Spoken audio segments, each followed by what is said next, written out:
Canada ਦੀ, America ਦੀ, ਇਹਨਾਂ ਦੇਸ਼ਾਂ ਦੀ ਧਰਤੀ ਤੇ ਪਹਿਲਾ ਜਿਹੜਾ ਬੱਚਾ, ਸਿੱਖ ਬੱਚਾ, ਭਾਰਤੀ ਅਸੀਂ ਕਹਿ ਲਈਏ, ਏਸ਼ੀਅਨ ਕਹਿ ਲਈਏ ਜਾਂ ਇਮੀਗ੍ਰੈਂਟ ਕਹਿ ਲਈਏ, ਇਹਨਾਂ ਚ ਸਾਡੇ ਦੇਸ਼ਾਂ ਚ ਜਿਹੜਾ ਜਨਮਿਆ ਉਹ ਪਹਿਲਾ ਬੱਚਾ ਕੋਈ ਹੋਰ ਨਹੀਂ ਸੀ। ਭਾਈ ਬਲਵੰਤ ਸਿੰਘ ਜੀ ਖੁਰਦਪੁਰ, ਬੀਬੀ ਕਰਤਾਰ ਕੌਰ ਜੀ ਦੇ ਕੋਲੋਂ ਜਨਮਿਆ ਹੋਇਆ ਬੱਚਾ ਭਾਈ ਹਰਦਿਆਲ ਸਿੰਘ ਅਟਵਾਲ ਸੀ। ਕੈਨੇਡਾ ਦੇ ਵਿੱਚ ਜਨਮ ਲੈਣ ਵਾਲਾ ਪਹਿਲਾ ਬੱਚਾ ਵੀ ਭਾਈ ਬਲਵੰਤ ਸਿੰਘ ਜੀ ਦਾ ਪੁੱਤਰ ਸੀ। 5 ਸਤੰਬਰ 1914 ਨੂੰ ਯੋਧਿਆਂ ਦੀ ਸ਼ਹਾਦਤ ਹੋਈ ਤੇ 21 ਅਕਤੂਬਰ 1914 ਨੂੰ ਭਾਈ ਸਾਹਿਬ ਭਾਈ ਮੇਵਾ ਸਿੰਘ ਜੀ ਲੋਪੋਕੇ ਨੇ ਵੈਨਕੂਵਰ ਦੇ ਵਿੱਚ ਚਾਰਲਸ ਵਿਨੀ ਹੌਪਕਿੰਸਨ ਨੂੰ ਸੋਧ ਦਿੱਤਾ ਸੀ। ਇਹ ਉਸ ਸਮੇਂ ਦਾ ਇਤਿਹਾਸ ਹੈ ਜਿਹੜਾ ਕਿ ਬਹੁਤੇ ਇਮੀਗ੍ਰੈਂਟਸ ਨੂੰ ਪਤਾ ਨਹੀਂ। ਸਾਨੂੰ ਲੀਡਰਸ਼ਿਪ ਦੇ ਵਿੱਚ ਜਿਹੜੀ ਕਮਜ਼ੋਰੀ ਹੈ ਉਹ ਦੇਖਣ ਨੂੰ ਮਿਲ ਰਹੀ ਹੈ ਤੇ ਮੈਂ ਇਹ ਕਹਿਣਾ ਹੁੰਦਾ ਵੀ ਗ੍ਰੰਥੀ ਹੋਣ ਤਾਂ ਭਾਈ ਬਲਵੰਤ ਸਿੰਘ ਜੀ ਵਰਗੇ, ਸ਼੍ਰੋਮਣੀ ਕਮੇਟੀ ਦੇ ਪ੍ਰਧਾਨ ਹੋਣ ਤਾਂ ਭਾਈ ਭਾਗ ਸਿੰਘ ਜੀ ਵਰਗੇ, ਉਹ ਪ੍ਰਧਾਨ ਨਾ ਹੋਣ ਜਿਹੜੇ ਕਿ ਆਪਣੇ ਸਿਆਸੀ ਆਕਾਵਾਂ ਦੀਆਂ ਭਾਸ਼ਾਵਾਂ ਬੋਲਣ, ਜਿਨ੍ਹਾਂ ਦੇ ਅੰਦਰ ਉਹ ਦ੍ਰਿੜਤਾ ਹੋਵੇ ਜੋ ਭਾਈ ਭਾਗ ਸਿੰਘ ਜੀ ਵਰਗੇ ਯੋਧਿਆਂ ਦੇ ਅੰਦਰ ਸੀ। ਜਿਹੜੇ ਬਾਹਰਲੇ ਦੇਸ਼ਾਂ ਦੇ ਵਿੱਚੋਂ ਇੱਥੋਂ ਕੈਨੇਡਾ, ਅਮਰੀਕਾ ਤੋਂ ਜਿਹੜੇ ਗਏ, ਠੀਕ ਆ ਜੀ, ਉਹਨਾਂ ਨੂੰ ਸਿੱਖ ਕਹਿਣਾ ਠੀਕ ਨਹੀਂ, ਉਹ ਗਦਰੀ ਬਾਬੇ ਸਿੱਖ ਕਹਿ ਕੇ ਅਸੀਂ ਇਤਿਹਾਸ ਵਿਗਾੜ ਰਹੇ ਹਾਂ। ਸੰਭਲੋ,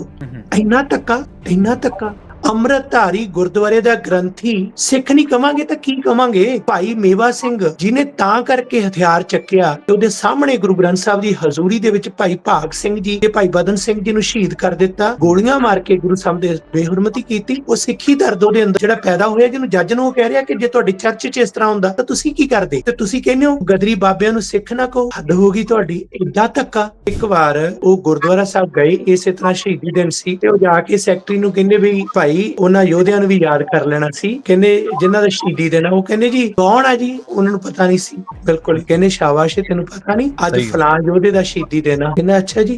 ਕਹਿੰਦਾ ਉਹ ਕੌਣ ਸੀ? ਤੇ ਇਹ ਗੱਲ ਸੁਣਦੇ ਆ ਭਾਈ ਕੇਸਰ ਸਿੰਘ ਨਾਵਲਿਸਟ ਨੇ ਕਿਹਾ, ਉਹ ਕਹਿੰਦੇ ਉਹ ਤੇਰਾ ਪਿਓ ਸੀ ਜਿਹਦੇ ਕਰਕੇ ਤੂੰ ਇੱਥੇ ਬੈਠਾ ਸੀ। ਹੁਣ ਅਸੀਂ ਇਹ ਗੱਲ ਸੋਚੀਏ ਕਿ ਜਿਨ੍ਹਾਂ ਕਰਕੇ ਸੰਸਥਾਵਾਂ ਨੇ ਨਾ, ਇਹ ਉਹ ਸਨ। ਤੇ ਭਾਈ ਬਲਵੰਤ ਸਿੰਘ ਖੁਰਦਪੁਰ, ਜਦੋਂ ਉਹਨਾਂ ਨੂੰ ਫਾਂਸੀ ਦਾ ਹੁਕਮ ਸੁਣਾਇਆ ਗਿਆ ਨਾ, ਉਸ ਵੇਲੇ ਅੰਗਰੇਜ਼ਾਂ ਨੇ ਕਿਹਾ, ਤੇ ਉਸ ਵੇਲੇ ਉਹਨਾਂ ਨੇ ਕਿਹਾ ਕਿ ਮੈਂ ਮੌਤ ਦਾ ਭੈ ਮੇਰਾ ਖਤਮ ਹੋ ਚੁੱਕਿਆ, ਮੈਂ ਤਾਂ ਇੱਕ ਗੁਰੂ ਦਾ ਸਿੱਖ ਹਾਂ ਜਿਹਦਾ ਇਹ ਕਿਸੇ ਵੀ ਜ਼ੁਲਮ ਦੇ ਨਾਲ ਸਮਝੌਤਾ ਹੋ ਨਹੀਂ ਸਕਦਾ। ਮੈਂ ਸ਼ਹਾਦਤ ਦੇਣੀ ਮਨਜ਼ੂਰ ਕਰਾਂਗਾ। ਇਹਨਾਂ ਲੋਕਾਂ ਦੇ ਅੱਗੇ ਗੋਡੇ ਟੇਕਣ ਦਾ ਸਵਾਲ ਹੀ ਪੈਦਾ ਨਹੀਂ ਹੁੰਦਾ, ਕਿਉਂਕਿ ਮੇਰੇ ਗੁਰੂ ਨੇ ਮੈਨੂੰ ਮਾਫੀਆਂ ਨਹੀਂ ਸਿਖਾਈਆਂ, ਜ਼ੁਲਮ ਦੇ ਨਾਲ ਟੱਕਰ ਲੈਣਾ ਸਿਖਾਇਆ। ਇਹ ਸਾਡੇ ਉਹ ਯੋਧੇ ਨੇ ਅੱਜ ਭਾਰਤ ਦੇ ਉੱਪਰ ਜਿਨ੍ਹਾਂ ਦਾ ਕਬਜ਼ਾ ਹੈ, ਉਹ ਸਿਧਾਂਤ ਬਿਲਕੁਲ ਦੇ ਉਲਟ ਹੈ। ਇਹਦੇ ਕਰਕੇ ਸਾਨੂੰ ਇਸ ਗੱਲ ਦਾ ਮਹਾ ਦੁੱਖ ਹੈ। 1907 ਦੇ ਵਿੱਚ ਕੈਨੇਡਾ ਦੇ ਵਿੱਚ ਭਾਰਤੀਆਂ ਨੂੰ ਵੋਟ ਪਾਉਣ ਦਾ ਹੱਕ ਜਿਹੜਾ ਉਹਨਾਂ ਤੋਂ ਖੋਹ ਲਿਆ ਗਿਆ ਸੀ। ਸੋ ਕਾਰਨ ਕੀ ਸੀ? ਕਿਉਂਕਿ ਸਾਡੇ ਲੋਕ ਜਿਹੜੇ ਸਾਬਕਾ ਬ੍ਰਿਟਿਸ਼ ਫੌਜੀ ਵੀ ਸਨ, ਜਿਨ੍ਹਾਂ ਚ ਉਹ ਆ ਰਹੇ ਸਨ, ਇੱਥੇ ਆ ਕੇ ਉਹਨਾਂ ਨੇ ਗੁਰਦੁਆਰਾ ਖਾਲਸਾ ਦੀਵਾਨ ਸੁਸਾਇਟੀ ਸਥਾਪਿਤ ਕਰ ਲਿਆ ਸੀ। ਉਹਨਾਂ ਦੇ ਵਿੱਚੋਂ ਹੀ ਭਾਈ ਬਲਵੰਤ ਸਿੰਘ ਜੀ ਖੁਰਦਪੁਰ, ਭਾਈ ਮੇਵਾ ਸਿੰਘ ਜੀ ਲੋਪੋਕੇ, ਭਾਈ ਭਾਗ ਸਿੰਘ ਜੀ ਪਿੱਠੀ ਪਿੰਡ, ਭਾਈ ਕਰਮ ਸਿੰਘ ਜੀ ਦੌਲਤਪੁਰ, ਹੋਰ ਬਹੁਤ ਸਾਰੇ ਨਾਮ ਨੇ। ਇਹਨਾਂ ਸਾਰਿਆਂ ਨੇ,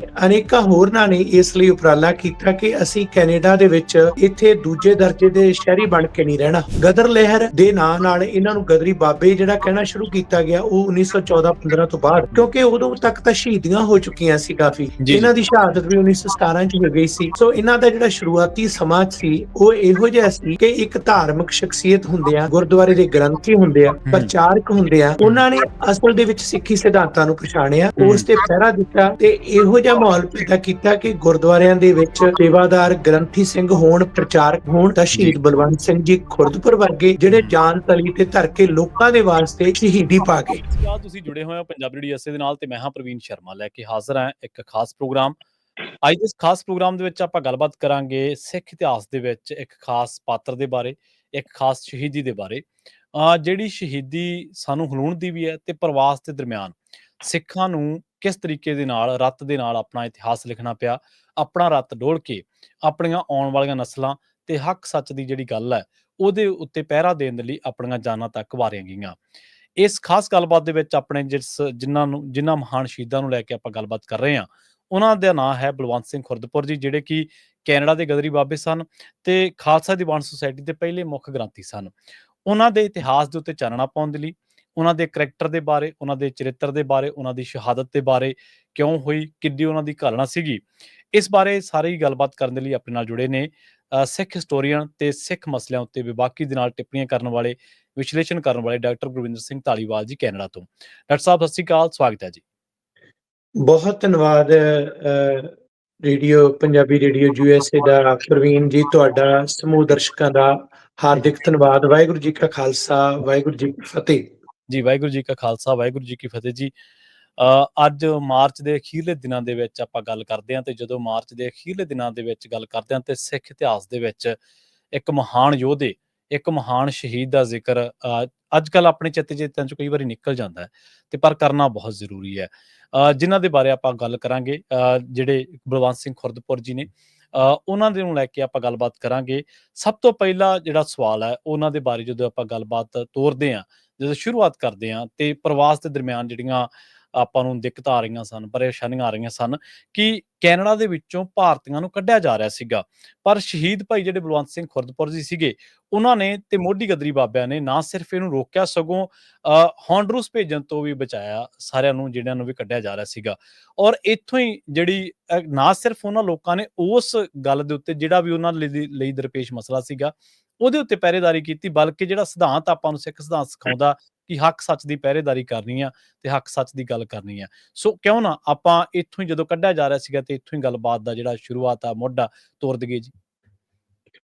ਬਹੁਤ ਵਧੀਆ ਗੱਲ ਹੈ। ਸਭ ਤੋਂ ਪਹਿਲਾਂ ਤਾਂ ਪੰਜਾਬੀ ਰੇਡੀਓ USA ਨੂੰ ਇਸ ਗੱਲ ਦੀ ਮੁਬਾਰਕਬਾਦ ਕਿ ਤੁਸੀਂ ਉਹ ਜੀ ਇਤਿਹਾਸਕ ਵਿਸ਼ੇ ਨੂੰ ਸਾਂਝਾ ਕਰ ਰਹੇ ਹੋ, ਜੀ ਜੀ ਜਿਸ ਦੇ ਬਾਰੇ ਕੈਨੇਡਾ, ਅਮਰੀਕਾ ਦੇ ਵਿੱਚ ਬੈਠੇ ਬਹੁਤ ਸਾਰੇ ਅਨੇਕਾਂ ਹੀ ਐਸੇ ਸੱਜਣ ਹੋਣਗੇ ਜਿਨ੍ਹਾਂ ਨੇ ਪਿਛਲੇ 100 ਸਵਾ 100 ਸਾਲ ਦੇ ਵਿੱਚ ਜੋ ਹੁਣ ਤੱਕ ਇਹਨਾਂ ਦੇਸ਼ਾਂ ਦਾ ਮਾਹੌਲ ਦੇਖਿਆ, ਇਉਂ ਜਾਪਦਾ ਕਿ ਸ਼ਾਇਦ ਇਹ ਸਾਰਾ ਕੁਝ ਇਸ ਤਰ੍ਹਾਂ ਹੀ ਸੀ, ਪਰ ਜੀ ਨਹੀਂ। ਇਹਦੇ ਪਿੱਛੇ ਬਹੁਤ ਵੱਡੇ ਸੰਘਰਸ਼ ਹੋਏ ਨੇ, ਬਹੁਤ ਵੱਡੀਆਂ ਸ਼ਹਾਦਤਾਂ ਹੋਈਆਂ ਨੇ। ਜੀ ਉਹਨਾਂ ਸ਼ਹਾਦਤਾਂ ਨੂੰ ਚੇਤੇ ਕਰਨਾ ਮੀਡੀਆ ਦਾ ਫਰਜ਼ ਬਣਦਾ। ਸੋ ਉਸ ਮੀਡੀਆ ਦੇ ਵਿੱਚੋਂ ਤੁਸੀਂ ਵਧਾਈ ਦੇ ਪਾਤਰ ਹੋ। ਜੀ ਦੂਸਰੀ ਗੱਲ, ਕੈਲੀਫੋਰਨੀਆ ਦਾ ਇਹ ਸ਼ਹਿਰ ਜਿੱਥੋਂ ਤੁਸੀਂ ਇਸ ਵੇਲੇ ਜੀ, ਮਾਫ਼ ਦਰਸ਼ਕਾਂ ਕਰਨਾ, ਦੇ ਮੈਂ ਰੂਬਰੂ ਅੱਗੇ ਜਾਣ ਤੋਂ ਰੋਕ ਰਿਹਾ, ਮਾਫ਼ ਕਰਨਾ। ਅਸੀਂ ਤੁਹਾਡਾ ਵੀ ਧੰਨਵਾਦ ਕਰਦੇ ਹਾਂ ਖਾਸ ਤੌਰ ਤੇ, ਕਿਉਂਕਿ ਪੰਜਾਬੀ ਰੇਡੀਓ ਅਸੀਂ ਤੁਹਾਡਾ ਵੀ ਧੰਨਵਾਦੀ ਡਾਕਟਰ ਸਾਹਿਬ। ਤੁਸੀਂ ਹਮੇਸ਼ਾ ਖਾਸ ਦਿਨਾਂ ਦੇ ਲਈ, ਖਾਸ ਸ਼ਹੀਦਾਂ ਦੇ ਲਈ, ਗੱਲਬਾਤ ਦੇ ਲਈ, ਵਾਰਤਾਲਾਪ ਦੇ ਲਈ ਆਪਣੇ ਦਰਵਾਜ਼ੇ ਖੁੱਲ੍ਹੇ ਰੱਖਣੇ, ਤੇ ਬਹੁਤ ਰੁਝੇਵੇਂ ਭਰੇ ਸਮੇਂ ਦੇ ਵਿੱਚ ਪੰਜਾਬੀ ਰੇਡੀਓ ਦੇ ਲਈ ਸਮਾਂ ਕੱਢਦੇ ਹੋ। ਤੁਹਾਡਾ ਵੀ ਧੰਨਵਾਦ ਹੈ ਜੀ। ਬਹੁਤ ਸ਼ੁਕਰੀਆ ਜੀ। ਇਹ ਸਾਡਾ ਸਾਰਿਆਂ ਦਾ ਫਰਜ਼ ਬਣਦਾ ਹੈ ਬਿਲਕੁਲ ਕਿ ਤੁਸੀਂ ਯਾਦ ਕੀਤਾ। ਸੋ ਹੁਣ ਇੱਕ ਬੜੀ ਮਹੱਤਵਪੂਰਨ ਗੱਲ ਤੁਸੀਂ ਸ਼ੁਰੂ 'ਚ ਹੀ ਕੀਤੀ ਹੈ ਕਿ ਜਦੋਂ ਇਹਨਾਂ ਮੁਲਕਾਂ 'ਚੋਂ ਸਾਨੂੰ ਕੱਢਿਆ ਜਾ ਰਿਹਾ ਸੀ, ਹਾਂਜੀ ਉਹ ਅਸਲ ਦੇ ਵਿੱਚ 1909, 10, 11, 12 ਦਾ ਐਸਾ ਸਮਾਂ ਸੀ। ਇਹਨੂੰ ਮੈਂ ਥੋੜਾ ਜਿਹਾ ਪਿੱਛੇ ਜਾਣਾ, ਜਿਸ ਨੂੰ ਅਸੀਂ ਗਦਰ ਪਾਰਟੀ ਕਹਿੰਦੇ ਆ, ਗਦਰ ਲਹਿਰ ਕਹਿੰਦੇ ਆ। ਹਾਂਜੀ ਅਸਲ 'ਚ ਇਹ ਨਾਮ ਜਿਹੜਾ ਹੈ ਬਹੁਤ ਬਾਅਦ ਦੇ ਵਿੱਚ ਪਿਆ। ਜੀ ਇਹ ਨਾਮ ਪਿਆ ਜਾ ਕੇ 1912, 13 ਦੇ ਵਿੱਚ, 14 ਦੇ ਵਿੱਚ ਅਸੀਂ ਇਤਿਹਾਸ ਪੜ੍ਹਦੇ ਹਾਂ ਕਿ ਇੱਥੋਂ ਜਾਣੇ ਸ਼ੁਰੂ ਹੋ ਗਏ ਯੋਧੇ, ਪੰਜਾਬ ਦੀ ਧਰਤੀ ਭਾਰਤ ਨੂੰ ਜਾ ਕੇ ਆਜ਼ਾਦ ਕਰਾਉਣਾ ਸੀ। ਤੇ 1913 ਦੇ ਵਿੱਚ ਪਾਰਟੀ ਸਥਾਪਿਤ ਹੋਈ। ਪਰ ਅਸੀਂ ਜਿਹੜੀ ਗੱਲ ਕਰ ਰਹੇ ਹਾਂ ਉਸ ਤੋਂ 6-7 ਸਾਲ ਪਹਿਲਾਂ ਦੀ ਕਰ ਰਹੇ ਹਾਂ। ਜੀ ਜੀ 1907 ਦੇ ਵਿੱਚ ਕੈਨੇਡਾ ਦੇ ਵਿੱਚ ਭਾਰਤੀਆਂ ਨੂੰ ਵੋਟ ਪਾਉਣ ਦਾ ਹੱਕ ਜਿਹੜਾ ਉਹਨਾਂ ਤੋਂ ਖੋਹ ਲਿਆ ਗਿਆ ਸੀ। ਜੀ ਇਹਨਾਂ ਹੀ ਦਿਨਾਂ ਦੇ ਵਿੱਚ ਇਹ ਫੈਸਲਾ ਹੋਇਆ। ਸੋ ਕਾਰਨ ਕੀ ਸੀ? ਕਿਉਂਕਿ ਸਾਡੇ ਲੋਕ ਜਿਹੜੇ ਸਾਬਕਾ ਬ੍ਰਿਟਿਸ਼ ਫੌਜੀ ਵੀ ਸਨ, ਜਿਨ੍ਹਾਂ ਚੋਂ ਉਹ ਆ ਰਹੇ ਸਨ, ਇੱਥੇ ਆ ਕੇ ਉਹਨਾਂ ਨੇ ਗੁਰਦੁਆਰਾ ਖਾਲਸਾ ਦੀਵਾਨ ਸੁਸਾਇਟੀ ਸਥਾਪਿਤ ਕਰ ਲਿਆ ਸੀ। ਉਹਨਾਂ ਦੇ ਵਿੱਚੋਂ ਹੀ ਭਾਈ ਬਲਵੰਤ ਸਿੰਘ ਜੀ ਖੁਰਦਪੁਰ, ਭਾਈ ਮੇਵਾ ਸਿੰਘ ਜੀ ਲੋਕੋਕੇ, ਭਾਈ ਭਾਗ ਸਿੰਘ ਜੀ ਪਿੱਠੀ ਪਿੰਡ, ਭਾਈ ਪਦਮ ਸਿੰਘ ਜੀ ਦਲੇਰ ਸਿੰਘ ਵਾਲਾ, ਭਾਈ ਕਰਮ ਸਿੰਘ ਜੀ ਦੌਲਤਪੁਰ, ਹੋਰ ਬਹੁਤ ਸਾਰੇ ਨਾਮ ਨੇ। ਇਹਨਾਂ ਸਾਰਿਆਂ ਨੇ, ਅਨੇਕਾਂ ਹੋਰਨਾਂ ਨੇ ਇਸ ਲਈ ਉਪਰਾਲਾ ਕੀਤਾ ਕਿ ਅਸੀਂ ਕੈਨੇਡਾ ਦੇ ਵਿੱਚ ਇੱਥੇ ਦੂਜੇ ਦਰਜੇ ਦੇ ਸ਼ਹਿਰੀ ਬਣ ਕੇ ਨਹੀਂ ਰਹਿਣਾ। ਜੀ ਬਿਲਕੁਲ ਸਹੀ। ਇੱਥੇ ਉਸ ਵੇਲੇ ਡਿਸਕ੍ਰਿਮੀਨੇਸ਼ਨ ਸੀ, ਜਿਸ ਨੂੰ ਨਸਲਵਾਦ ਅਸੀਂ ਕਹਿੰਦੇ ਆ। ਤੇ ਉਸ ਵੇਲੇ ਜਦੋਂ ਇਹਨਾਂ ਨੂੰ ਮਹਿਸੂਸ ਹੋਇਆ ਕਿ ਅਸੀਂ ਵੀ ਬ੍ਰਿਟਿਸ਼ ਸਬਜੈਕਟ ਆ, ਪਰ ਸਾਡੇ ਨਾਲ ਵਿਤਕਰਾ ਹੋ ਰਿਹਾ, ਇਹ ਸਭ ਕੁਝ ਠੀਕ ਠਾਕ ਨਹੀਂ ਹੈ। ਸੋ ਇਹਨਾਂ ਨੇ ਆਵਾਜ਼ ਉਠਾਈ। ਉਸ ਵੇਲੇ ਚਿੱਟ ਚਮੜੀਆ ਕੈਨੇਡਾ ਜਾਂ ਉੱਤਰੀ ਅਮਰੀਕਾ ਦੇ ਵਿੱਚ ਜਿਸ ਤਰ੍ਹਾਂ ਦਾ ਮਾਹੌਲ ਸੀ, ਕੈਨੇਡਾ ਡੋਮੀਨੀਅਨ ਕੈਨੇਡਾ ਸੀ, ਅਮਰੀਕਾ ਆਪਣੀ ਆਜ਼ਾਦੀ ਲੈ ਚੁੱਕਿਆ ਸੀ। ਸੋ ਇਹ ਫਰਕ ਸੀ ਦੋਨਾਂ 'ਚ। ਸੋ ਉਸ ਵੇਲੇ ਇਹ ਫੈਸਲਾ ਹੋਇਆ ਕਿ ਇਹਨਾਂ ਦੀ ਕੈਨੇਡਾ 'ਚ ਆਉਣਾ ਰੋਕ ਦਿੱਤਾ ਜਾਵੇ, ਜਾਂ ਜਿਹੜੇ ਆਏ ਨੇ ਉਹ ਇਹਨਾਂ ਨੂੰ ਕੱਢ ਦਿੱਤਾ ਜਾਵੇ। ਪਹਿਲਾਂ ਤਾਂ ਵੋਟ ਦਾ ਹੱਕ ਖੋਇਆ ਗਿਆ। ਸਾਡੇ ਕੋਲ ਇਹ ਹੱਕ ਖੋਣਾ ਬੜਾ ਖਤਰਨਾਕ ਸੀ, ਬਹੁਤ ਮਾੜੀ ਗੱਲ ਸੀ। ਪਾਰਲੀਮੈਂਟ ਦੇ ਵਿੱਚ, ਵਿਧਾਨ ਸਭਾ 'ਚ ਮਤੇ ਪਾਸ ਹੋਈ। ਫਿਰ ਹੌਂਡਰਸ ਇੱਕ ਐਸਾ ਥਾਂ ਸੀ ਜਿੱਥੇ ਮੱਖੀਆਂ, ਮੱਛਰ, ਰਹਿਣ ਦਾ ਜੀਵਨ ਹੈ ਨਹੀਂ ਸੀ। ਹੌਪਕਿੰਸਨ ਦੇ ਨਾਲ ਉਸ ਵੇਲੇ ਦੇ ਜਿਹੜੇ ਇੱਕ ਉਹ ਧਿਰ ਸੀ, ਜਿਹੜਾ ਕਿ ਅੱਜ ਵੀ ਜਿਸ ਤਰ੍ਹਾਂ ਦਾ ਇੱਕ ਹੁੰਦੇ ਆ ਵਫਾਦਾਰ, ਇੱਕ ਹੁੰਦੇ ਆ ਗਦਾਰ, ਇੱਕ ਹੁੰਦੇ ਆਪਣੀ ਕੌਮ ਨੂੰ ਵੀ ਵੇਚ ਦੇਣਾ, ਕਦੇ ਵੀ ਮੌਕਾ ਹੋਣਾ। ਉਹ ਉਦੋਂ ਵੀ ਸਨ, ਉਹ ਅੱਜ ਵੀ ਨੇ। ਬਹਿੰਦੇ ਕੌਮ ਵਾਲੇ ਪਾਸੇ ਤੇ ਭਗਤੇ ਦੇ ਦੂਜੇ ਪਾਸੇ। ਜੀ ਬਿਲਕੁਲ। ਇਹ ਉਸੇ ਵੇਲੇ ਜਦੋਂ ਸਨ, ਉਹ ਬੇਲੇ ਜਿਆਣ ਵਰਗੇ ਸਨ, ਉਹ ਵੀ ਫੌਜ 'ਚ ਰਹਿ ਚੁੱਕੇ ਸਨ। ਜੀ, ਜੀ। ਇਹ ਭਾਈ ਭਾਗ ਸਿੰਘ ਜੀ ਵਰਗੇ ਵੀ ਸਾਬਕਾ ਫੌਜੀ ਸਨ। ਹੂੰ, ਦੇਖੋ ਫਰਕ ਦੋਨਾਂ ਦਾ ਕਿੰਨਾ ਹੈ, ਸੁਭਾਅ ਦਾ, ਉਹਨਾਂ ਦਾ ਜੀਵਨ ਦਾ, ਉਹਨਾਂ ਦੇ ਚੱਜ ਆਚਾਰ ਦਾ। ਉਹਨਾਂ ਨੇ ਇਹ ਕੀਤਾ ਕਿ ਇਹ ਕਿਸੇ ਤਰੀਕੇ ਨਾਲ ਇਹਨਾਂ ਨੂੰ ਇੱਥੋਂ ਕੱਢ ਦਿੱਤਾ ਜਾਏ ਤਾਂ ਕਿ ਵਿਰੋਧ ਖਤਮ ਹੋ ਜਾਏ।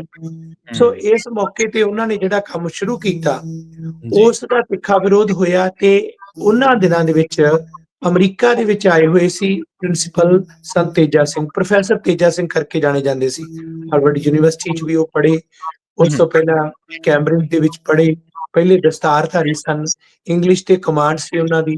ਉਹ ਉਹਨਾਂ ਦੀ ਸੁਪਤਨੀ ਇੱਥੇ ਸਨ, ਖਾਲਸਾ ਹੂੰ, ਦੀਵਾਨ ਸੁਸਾਇਟੀ ਸੱਦਿਆ ਗਿਆ, ਜਿੱਥੇ ਉਹਨਾਂ ਨੇ ਇਕੱਠਿਆਂ ਹੋ ਕੇ ਉਸ ਵੇਲੇ ਆਵਾਜ਼ ਉਠਾਈ।